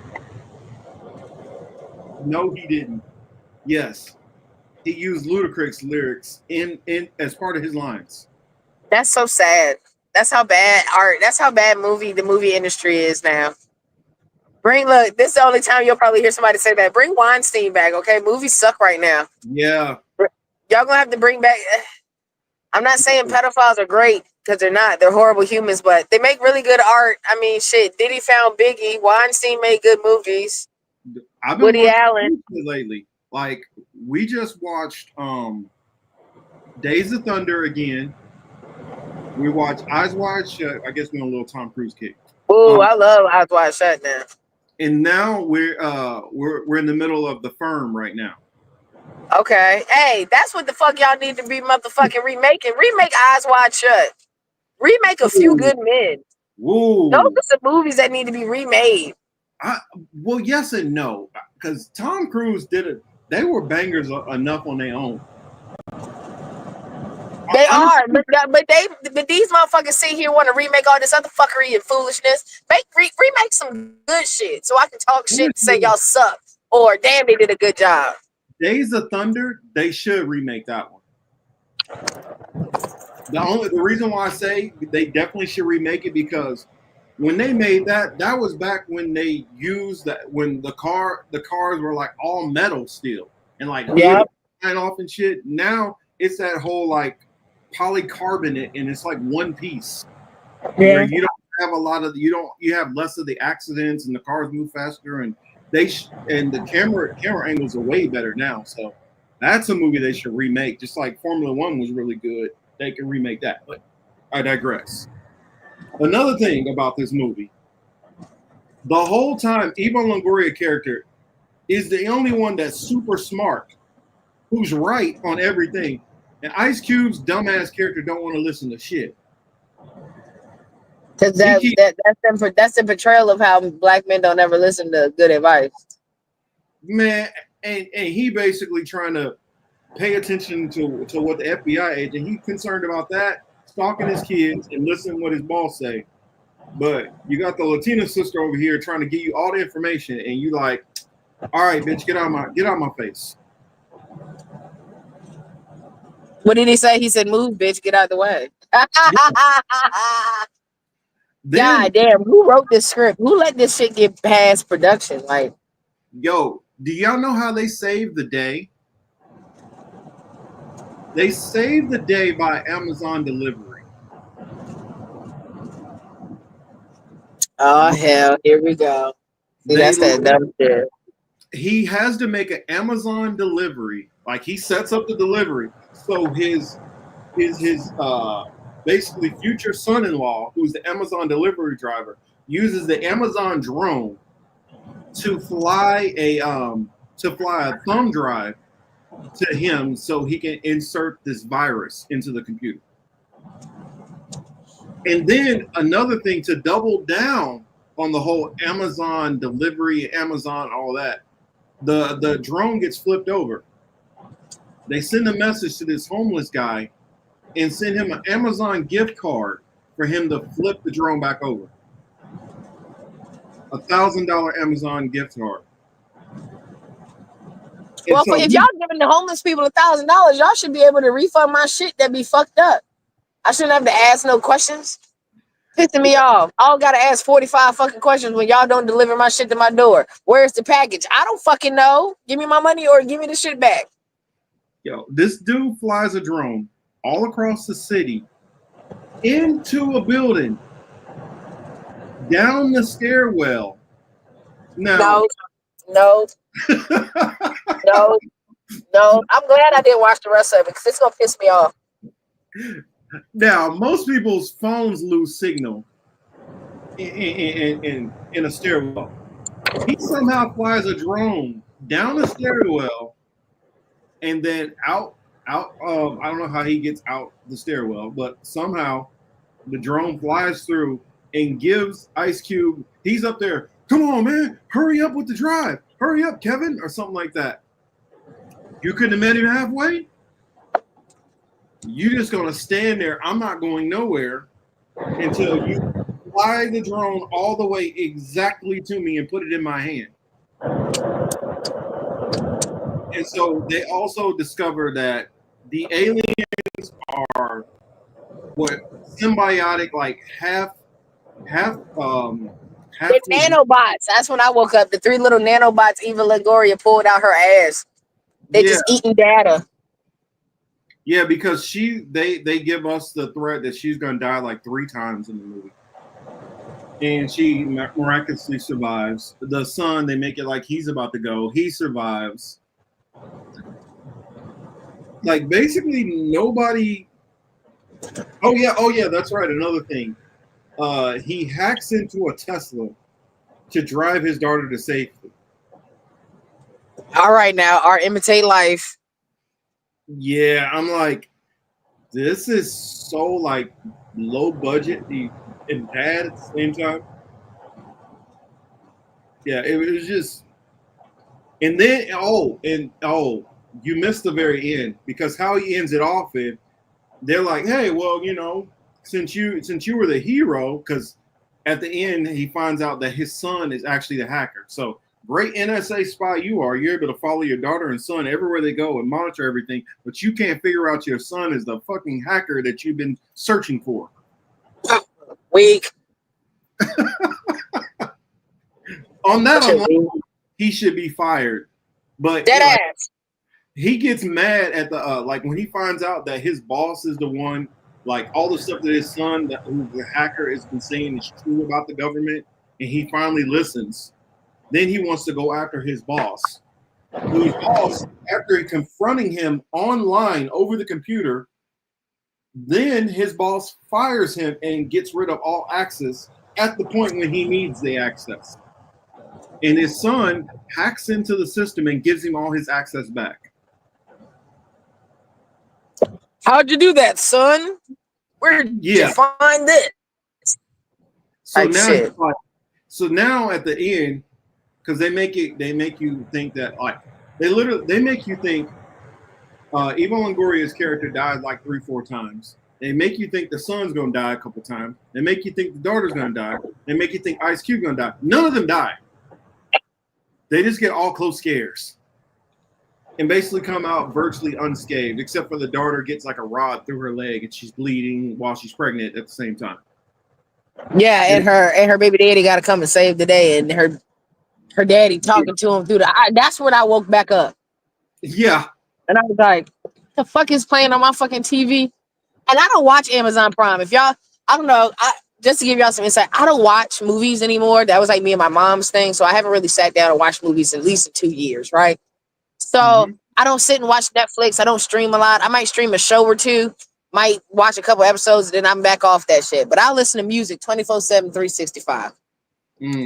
To wake up and hear angry Ice Cube talking in the background of my house about nanobots, knowing damn well he can't spell it, pissed me off. Instant attitude, bro. I had an instant attitude. I almost want to find like a clip from that, like, so you can see how bad Ice Cube acted. It was terrible, y'all. And I don't watch, in that dimension, I watch Hulu and Netflix. Like, I watch episodes of some shit. I ain't got no time for no movie. Man, if the first time I watch Amazon Prime and this the shit that y'all put on next, never again. Never watch. I'm never falling asleep to Amazon Prime again. I'm going to watch my shit and log out. Terrible.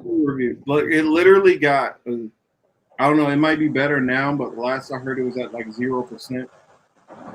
Like, everybody has flamed this movie, gave it 4. Oh, here it is. Best memes. Let me show y'all this. For those who did not see it or just hearing everybody talk about how bad it is. And don't watch it.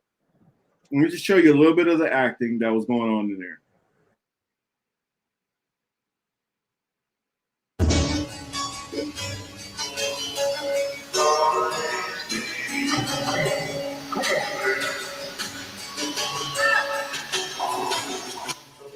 Hey, listen to me.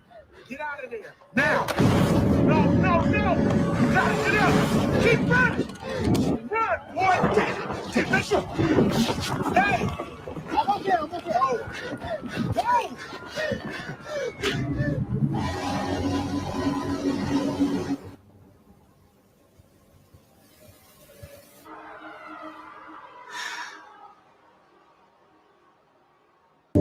These locations are our global response headquarters, our most sensitive targets, and they're taking them out one by one. Based on their prioritized destruction of these critical intelligence command centers. Put it on a thumb drive. I don't have a thumb drive. What do you mean you don't have a thumb drive? Even I have a thumb drive. No! Come on, man, you got this. Get up, guy, get up. I love you guys. Come on. Move it over. Just move it over. Move it over. Come on. Oh, no.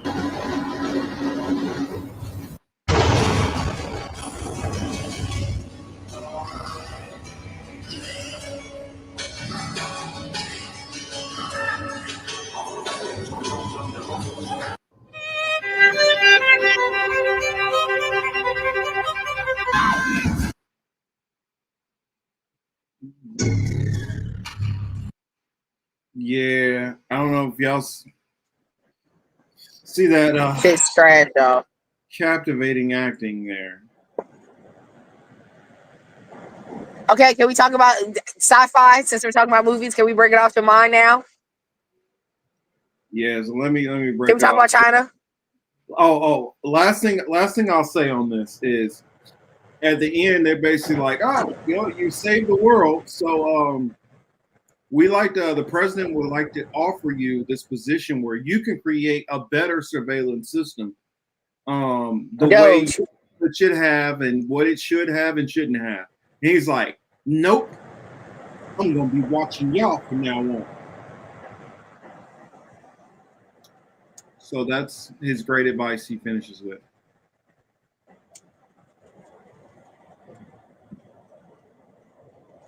Now you could create a system which is better, and and they multiple times talk about spying on people's Amazon list. That's a line in there repeatedly. But yeah, I digress. That's the end of my my little rant on that movie. China's making fake babies. Oh yeah, that's right.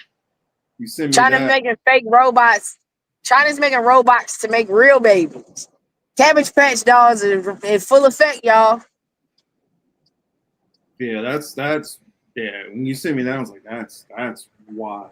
See, because I've been looking at this story for a while. There's a farm out in New Mexico, I think, or Arizona. We have one in the States. We have a baby farm with artificial wombs. It's out west.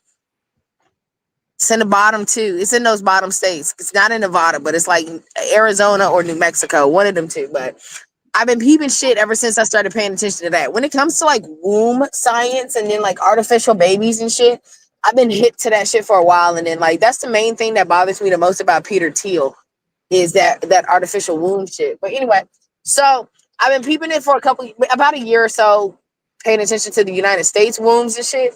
But man, listen, China is on they shit, bro. China on they shit. China doing the big one. They making robots that can hold the baby. They making robots that can give birth to live babies. Well, they gotta do something to fix their population problem. China? Yeah. Get the fucking. Goddamn. That's not working. Yeah. See, they run into an epidemic right now. Like they're looking at in the future, they're about to have a whole bunch of old people and hardly any young people. Well, it's crazy. It's just crazy. China and Ukraine, China and Russia having the same problem. Most of their population is about to be like over 60 in the next couple of years. Well, that's because they made it weird. Y'all made shit weird. Motherfuckers don't want to fuck no more. Y'all made shit weird. Y'all ain't have to do that. Well, y'all rules is weird. All of these so-called first world countries are all having baby problems right now. We having baby problems too. You ain't lying. Mm-hmm. That's the reason why now they're trying to push this trad wife thing and pop out baby stuff. That's the reason why why a lot of these right wingers are getting so up in arms about all the immigrants coming in. They feel like they're starting to get outnumbered, and they feel like, well, the black population is dropping off the cliff, so we don't have to really worry about the black population. But wait a minute, all these other immigrants coming in, they having babies, and we not. Yeah. And then you factor in how many white people are not having babies, and factor in the opioid and the suicide rate. Got a little problem here.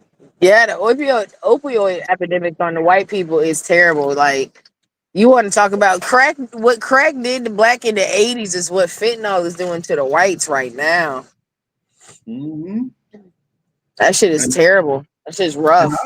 I would even say it's worse because we still was popping out babies during that time period. Yeah, we was having crack babies. That shit killing. You know what I'm saying? Mm-hmm. Crack wasn't that great or nothing at all whatsoever, but fentanyl straight kills. And that's the thing. Ooh, child. That shit nasty work. Crack just have you in the alley doing some strange things for some change and selling Yeah, off. and you would get locked up. Like you get locked up and get out and get back on it. Fentanyl, you get locked up, you get out, you dying. You're gonna die. And Yeah, that's that you ain't shit's too many nasty. fentanyl overdoses you can have. Mm-hmm. Yeah, You know it's real sad. You know it's sad when they got Narcan classes in the school. Yeah, security in the schools got to know about how to administer Narcan. Kids is doing it. It's terrible right now, man. I'm trying to tell you, fentanyl is not crack. Way different. That shit especially hurts. on the East Coast, y'all got a lot of crazy stuff going on right now. That Yeah, horse. we got a hurricane coming. Well, Warren brought up China had that one child policy back in the 90s. Well, that messed them up in a crazy way because what started happening is you had all of these boys. And okay, so now who they gonna have Who they babies gonna with? fuck on? Exactly. Who they gonna fuck on? They mama?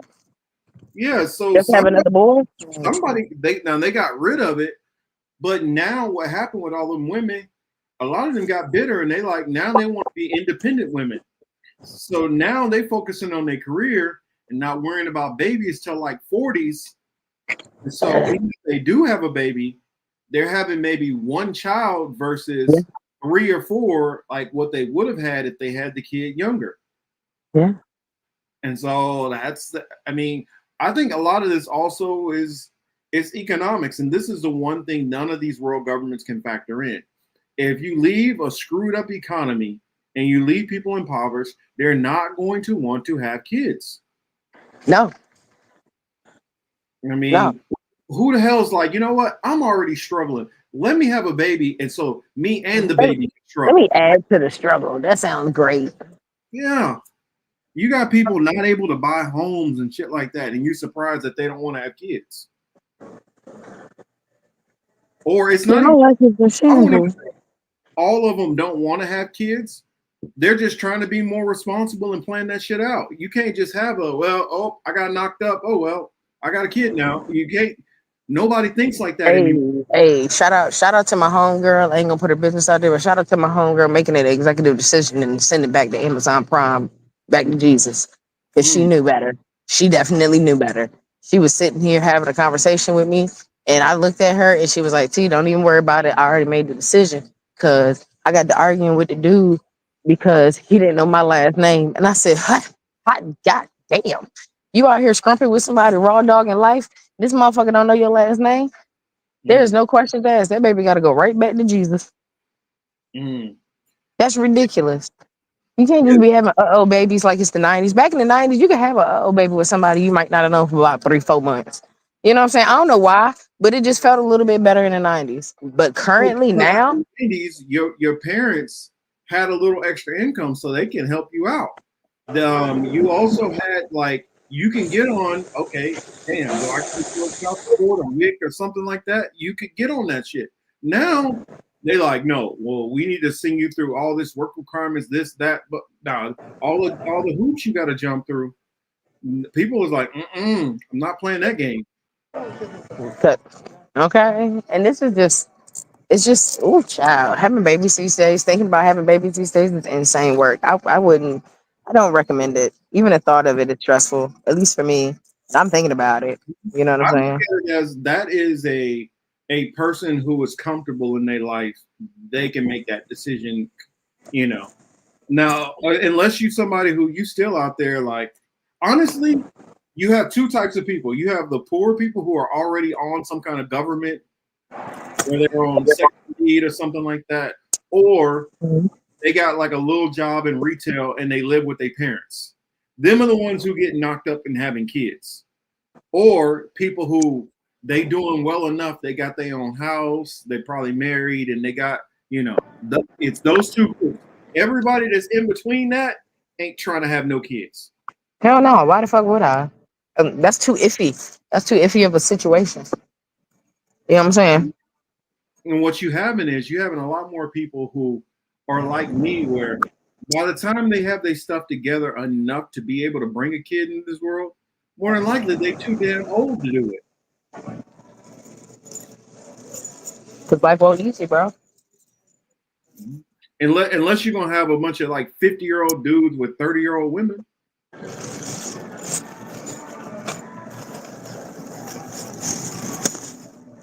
That's how I see it. Bro. Deciding to have kids is a crazy thought.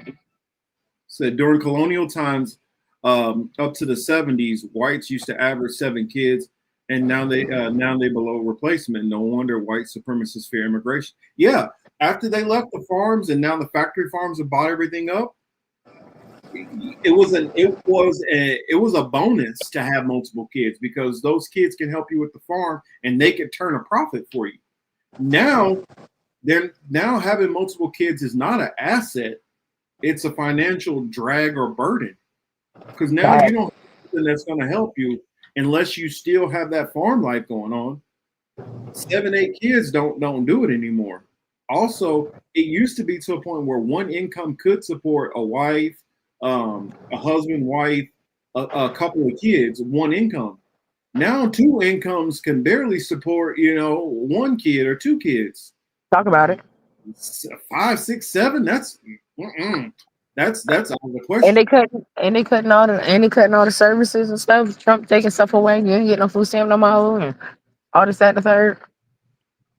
Yeah. So I think that they and I keep hearing these conservatives. It's like, all we need to do is we just need to have more babies. Yeah, but you're not incentivizing a reason for people to have more kids. You're actually making it literally harder for them to have more kids and saying just have more kids anyway. It's like, no, fuck you.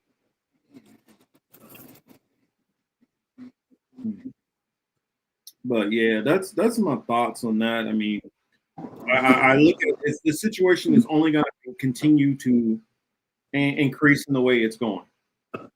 You're only going to have either people who are deeply impoverished who have a community that can help them raise that kid, or people who are wealthy enough to raise that kid. And when I say wealthy enough, I don't mean that you're wealthy. I mean that you have enough of a cushion and that might be a very, very tiny cushion. Just a roof over your head and able to pay your bills and still living week to week. And you might be like, I guess I can do it now.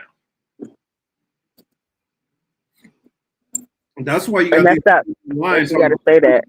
That's why you got the line talking about they need a man with a 6-figure income. Or go get you a 6-figure income, bitch, because it's too late. We already got rights. They done fucked it up for us. So. Yep. Now there's that. So go work your ass off. Mm-hmm. But yeah, that's all I got. You got anything else, Till, you want to get into? No, that's everything. Thanks y'all for showing up this week. We appreciate y'all. Yes, much appreciated. Thank y'all. And of course, we'll be back next week. Yes, we will. We'll be getting closer back to football season. So we got maybe a week or 2 more of Sunday shows before we start trying to work back to the Saturday nights. So we'll let y'all know when we do that. Fact.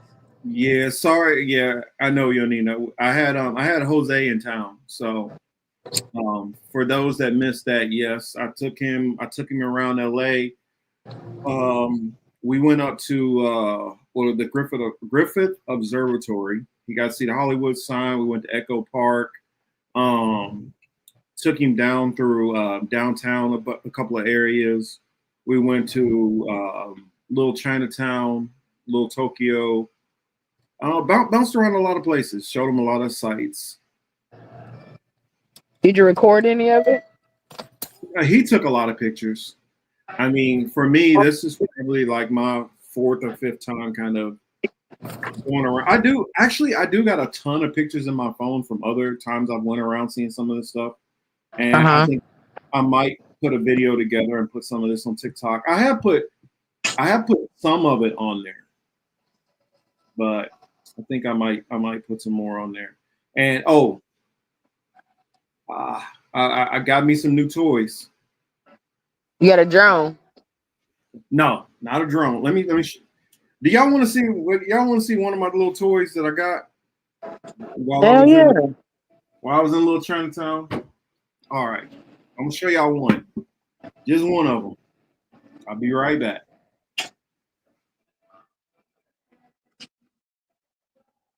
Hello.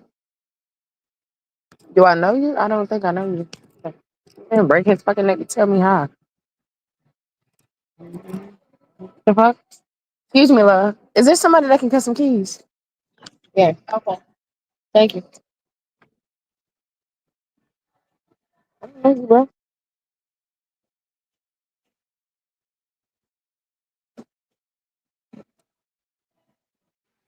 All right.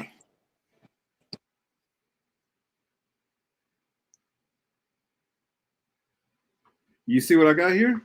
That's fire.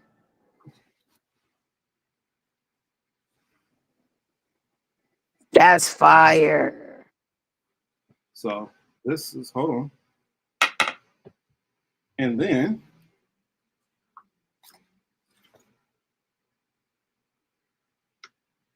so yes, sword within a sword.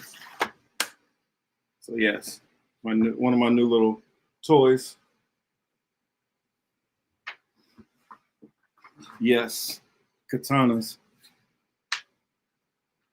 So that's just one of my little toys I got.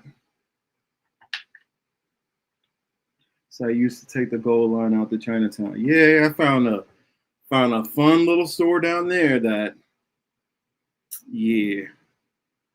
I got another one that I got held aside, and I'll probably go back and get. Oh, y'all know I love weapons. How much? What was it?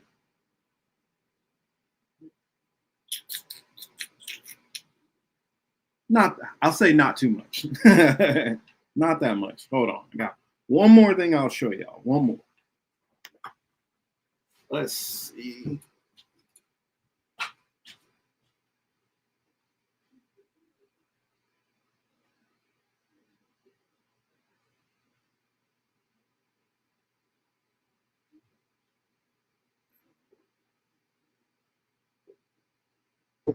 Hey, Marcus.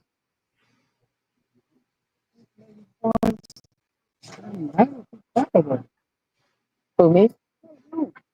They're all different schools.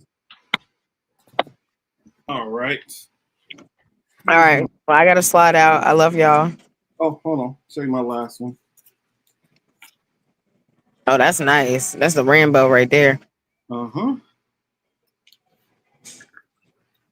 So some of my little toys. Oh, and it fire starters in here too. So just say this is not the house that you just want to come busting up in. Might get a little surprise. I'll never forget the time that I was dating a guy. He came to my house and he was like cuddled up watching movies, and he put his arm underneath my pillow and felt my nine. And he was like, "What?" He never came back after that. I didn't know I offended him, but apparently I offended him. What? Yeah, he didn't come back. And then I remember this one time I had a first date, and he was like, "Oh, you can leave your purse or whatever." You know, he was like, "Oh, you can leave your purse or whatever because you know what I'm saying, you good." And I told him I wasn't leaving it because it was my 380. I was gonna put those back on this one. I was like, "'Cause I had my 380 in the purse," and he was like, "Oh, I mean, we're good." And I was like, "Nah, I'm just saying I'm gonna keep my 380 on me." So I've always been a First Amendmenter. Or Second Amendment. But First, second, third, we're fifth. Yeah. But yeah. The whole Constitution. What if somebody stole the Declaration of Independence? How would that make you feel? Well, I mean, if you stole the document itself, I don't think it gets rid of the laws. You mean you're on some what was that, national treasure type shit right there? So as long as you don't now, some of them people I saw on that Jubilee, some of them would like to just get rid of the Constitution as a whole. I'm like, oh, I don't know about that now. Only thing that We're gonna have like a weekly Jubilee breakdown. I think we should really do that. well, the recent one I just saw, I think, what's her name? Amanda Seals. Yeah, Amanda Seals, and she was getting their asses together just on being respectful, and I respect that. She's going against, I guess, what, black conservatives? Yeah, black conservative, black MAGAs. Like the jank one, I got like about 10 minutes into that, and I'm like, Jank, I'm not really on your side, homeboy. Like he was annoying. Jank actually annoys the shit out of me a lot. So I don't like how he's so over the top all the time. Talk like a normal human being. Calm it down, buddy. And they can't. They can't. They gotta sell it. And then some of the stuff he say, it rubbed me. He rubbed me the wrong way. TYT and just in general, they rub me the wrong way. Can't stand them people. Are those the twins? You said what? Are those the conservative twins? Oh no, that's the Hodge twins. Oops. Oh, you didn't hear? They got their wake up call. They did? Yeah. They was like, hey, for the all white town.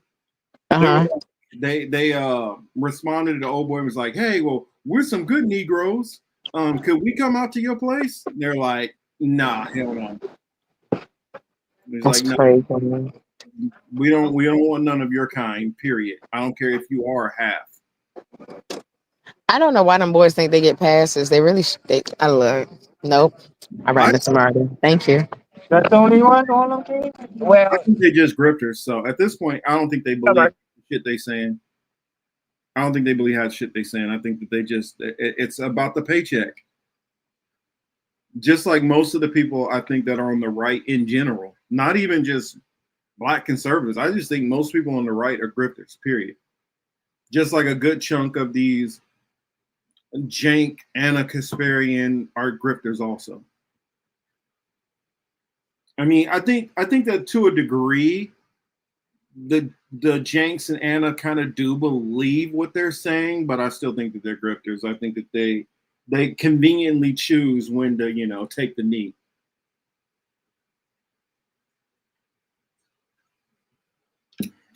But yeah, that's all I got. I know you're trying to get out of here. I'm not gonna keep you any longer.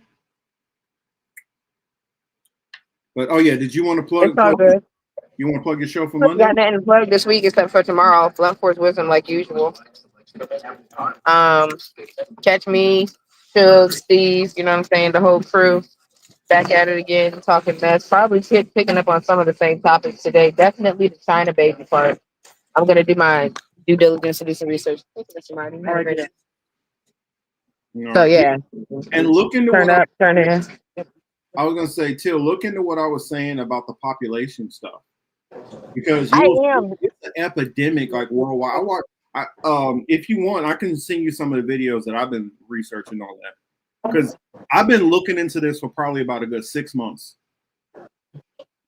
Well, I've been paying attention to it ever since Reza Islam was popping this shit during that natural immunity popping. You know what I'm saying? When he was really telling people about themselves and like how you really just need to get some natural immunity going on. And he was saying that how white people were afraid that their entire population was going down. Yeah, but this is going. Well, yeah, I mean that's kind of like the surface what he's saying, and I know. I mean that's the surface as what way he put it out there. And I know if somebody wanted to like question him on that topic in particular, he'll show you how deep he can get with it. But I'm saying like I can show you probably because nobody's really had him go in on it yet. Nah, you right. And so I'm like, I know I'm not saying that like. I'm not saying that he couldn't give you more info. I'm just saying that he hasn't like really spoke on it in full. So I'm like, I can send you some stuff. Like I'm like, you probably need to hear some of this shit. Hell yeah, because like I know it's a decline. Because I was thinking to myself, like, you know what I'm saying? My grandmother has so many kids, see my great grand cousins, and you know what I'm saying, shit like that. Like we pretty deep, but like we not as deep as I think we should be. There's a lot of us that just have not had kids yet. Me and my brother, we haven't had kids. A couple of my cousins haven't. And we up there. Not trying to say we old or nothing, but we be joking about how we old, but like we are. You know what I'm saying? My brother about to be 30 and he doesn't have any children. And he's one of the younger ones in the generation, you know? So it's just wild because it's low-key a psychological thing too. Cause like they just set us up for failure, man. They didn't set us up good enough so that we could have like a good life to even want to procreate. And then y'all wondering why we feeling the way we feeling. Yep. Just sucks. Yeah, like I bet you my mom probably makes more than my grandma and grandpa put together at their retirement. Yeah. She probably makes more at her retirement, and it doesn't go nearly as far as their money did. Not even. You know what I'm saying? And it's like, and I heard when you said, you know, bitches been looking for niggas that can got like, oh, nigga got 6 figures. I need a 6-figure nigga. But like, bro, bitches are 6-figure niggas now, and it still don't matter. It still don't matter, bro. You still need a 2-income household of 6-figure niggas, which is crazy. Yep. And it's getting to the point where even if you live like people think, oh well, if I move to this area, that area, it's better. Like where I live, yeah, there you go. My cousin, he picked up my end. There's that. You definitely do got enough kids to cover the ones I haven't had. So, hello. Yeah, he got a basketball team over there. Damn. And some subs. You got some subs, Ladarius. You got a starting 5 and some subs. I mean, it's okay. My uncle got a whole baseball team. Full field. He got a whole field. My other homeboy, I got a homeboy, man. Listen, I got a homeboy. I think I talked about him, the nigga with the 20 kids. I actually met that nigga in real life one time. Thank God I stayed away from that man. But yeah, that man got 20 kids. That nigga got two basketball teams. Yep. And the good thing about it is my cousin, not only that, he raising them right too. So he teaching them skills that when shit hit the fan, like I believe it's going to, I don't know if it's going to be as soon as I predict, or if it's further down the road when his kids get to my age. They're gonna have skills to protect themselves and survive when it all falls down. Because I like that. When my mindset is since I was like 12, 13, I always believed that I was gonna live through some kind of post-apocalyptic society where the 40-hour work weeks, all that going into all that's going to fall apart, and there's going to be small communities fending for themselves, governments collapsing, and all that. I always believe that outside of faith beliefs, and so even more so now, I believe that. See, Yonina said, the political matrix is it tied into prophecy? About the dropping children, is that what you're talking about? Because yeah, it all of this stuff, like everything that I see prophecy that connects to all of it. And I know some people are like, oh yeah, the Bible, you could say all this and it's all vague. Some of this stuff I can show is not vague. Some of it is specific, and it's even specific to the countries being named. Now, you just got to understand the names of these countries versus what their biblical names are. And if you're able to interpret their biblical names, then you'll see all the prophecy and start making sense. You got to know who Gog, Magog. You got to know who Moab is. You got to know who Persia is in the Bible. You got to know you can't go back to Constantinople, okay? You got to know these things. You can't just sit there and be looking at Russia, China, Brazil. You got to understand what the 4 carpenters are. If you don't understand those kind of things, you're not going to be able to pick up on any of it. Yeah, I hit you with another one right there. Till, you probably don't even know about the 4 carpenters, do you? Nah, my brain and my religious bag stops at like after the 12 tribes of Judah and everybody got split the fuck up. And who's actually like supposed to be on this land and what the fuck are y'all really fighting for? But no, I don't know about the 4 carpenter, 5 horsemen. So 4 horsemen. You got to understand about the correlations between Daniel and Revelations and prophecies, which are in Ezekiel and Isaiah and so many other books. Hey, I will be talking. Look, I do use the Bible to talk my shit though, because I did make a joke ago earlier this week about how I told somebody I was like, "Look, if y'all get to see me tweaking out on Facebook, and y'all see me popping my shit on Instagram, and the first thing y'all want to say is, well, what would God do?" Remember when Elijah was getting picked on by some kids, and Elijah cursed them kids? You know what God did? God sent down a bear and ate them. Not a bear. Okay, he sent down some bears. He sent down 2 she bears that killed 42 kids because they was talking shit. Watch your mouth, okay? Let me tweak out. Let me do what I want to do before I get God to send down some bears. Okay? Ate the fuck out them kids.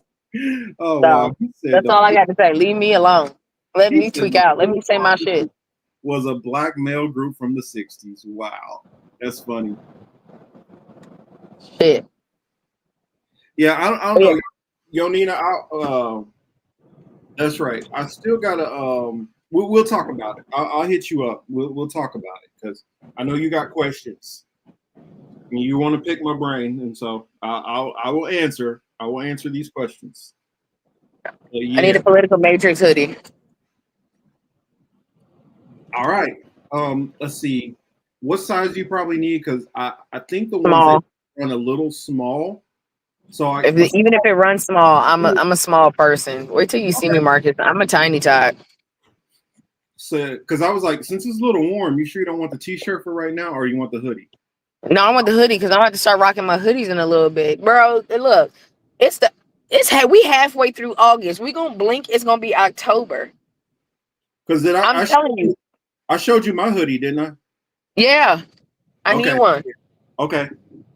And it's about to, and like I'm trying to tell you, you talking about we about to change it back to Saturday because of football season. You goddamn right, we got to change it back because goddamn football season. Yeah. Shit. Well then make sure to send me your address, and then don't worry, the hoodie will be getting made and on its way. All right, bet. Because I got to start rocking my shit. People be asking, what podcast you on? Nigga, I said that you can watch my YouTube one. I don't be welling out as bad on that one.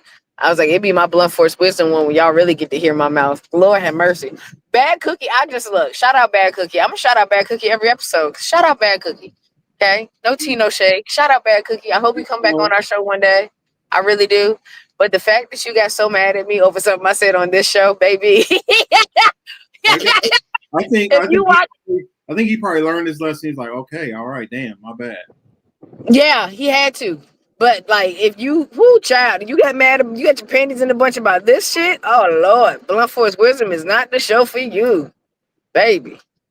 But yeah, come on over tomorrow. See me really wild out. I might have some new jokey jokes. You never know. I was talking about how shit was how the cicadas sound racist. It's just racist heat. Those are racist bugs. Cicadas are racist bugs. If you don't say shit and you hear cicadas singing outside your window, you probably live somewhere where slaves used to be. Just gonna throw that out there. All it needs is a harmonica in the background and you're gonna be ready to go to the chain gang.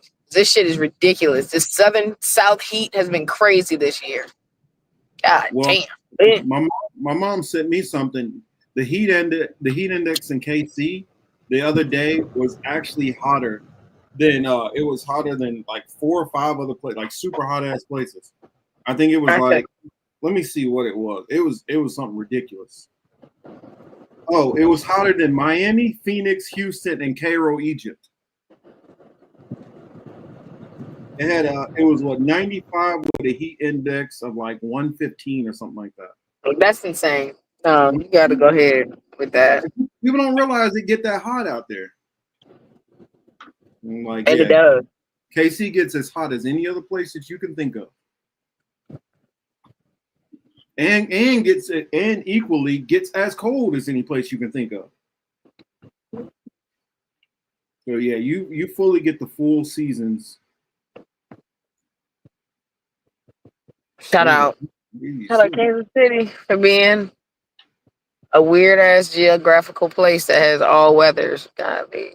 Got all Shout out to the East Coast. We finna get a hurricane. Whoop whoop. Yeah, that's the one thing you get to avoid there. But pay those people for Katrina's hurricane, y'all. We need reparations. Black people need reparations. Stop DC's police because them motherfuckers is welling. That's all. That's my exit. Peace out, y'all. Well, much appreciation to all y'all. Much love. Whether you're in here for 5 minutes, 10 minutes, a whole hour, whole show, or whether you're gonna watch this shit later on. Much appreciation to all y'all who showed up and who show us love, and hopefully blessings and peace to y'all and your families. Much love, and we out. Peace out. There is discrimination in this world, and slavery and slaughter and starvation. Governments repress their people. Millions are trapped in poverty, while the nation grows rich, and wealth is lavished on armaments everywhere. These are differing evils, but they are the common works of man.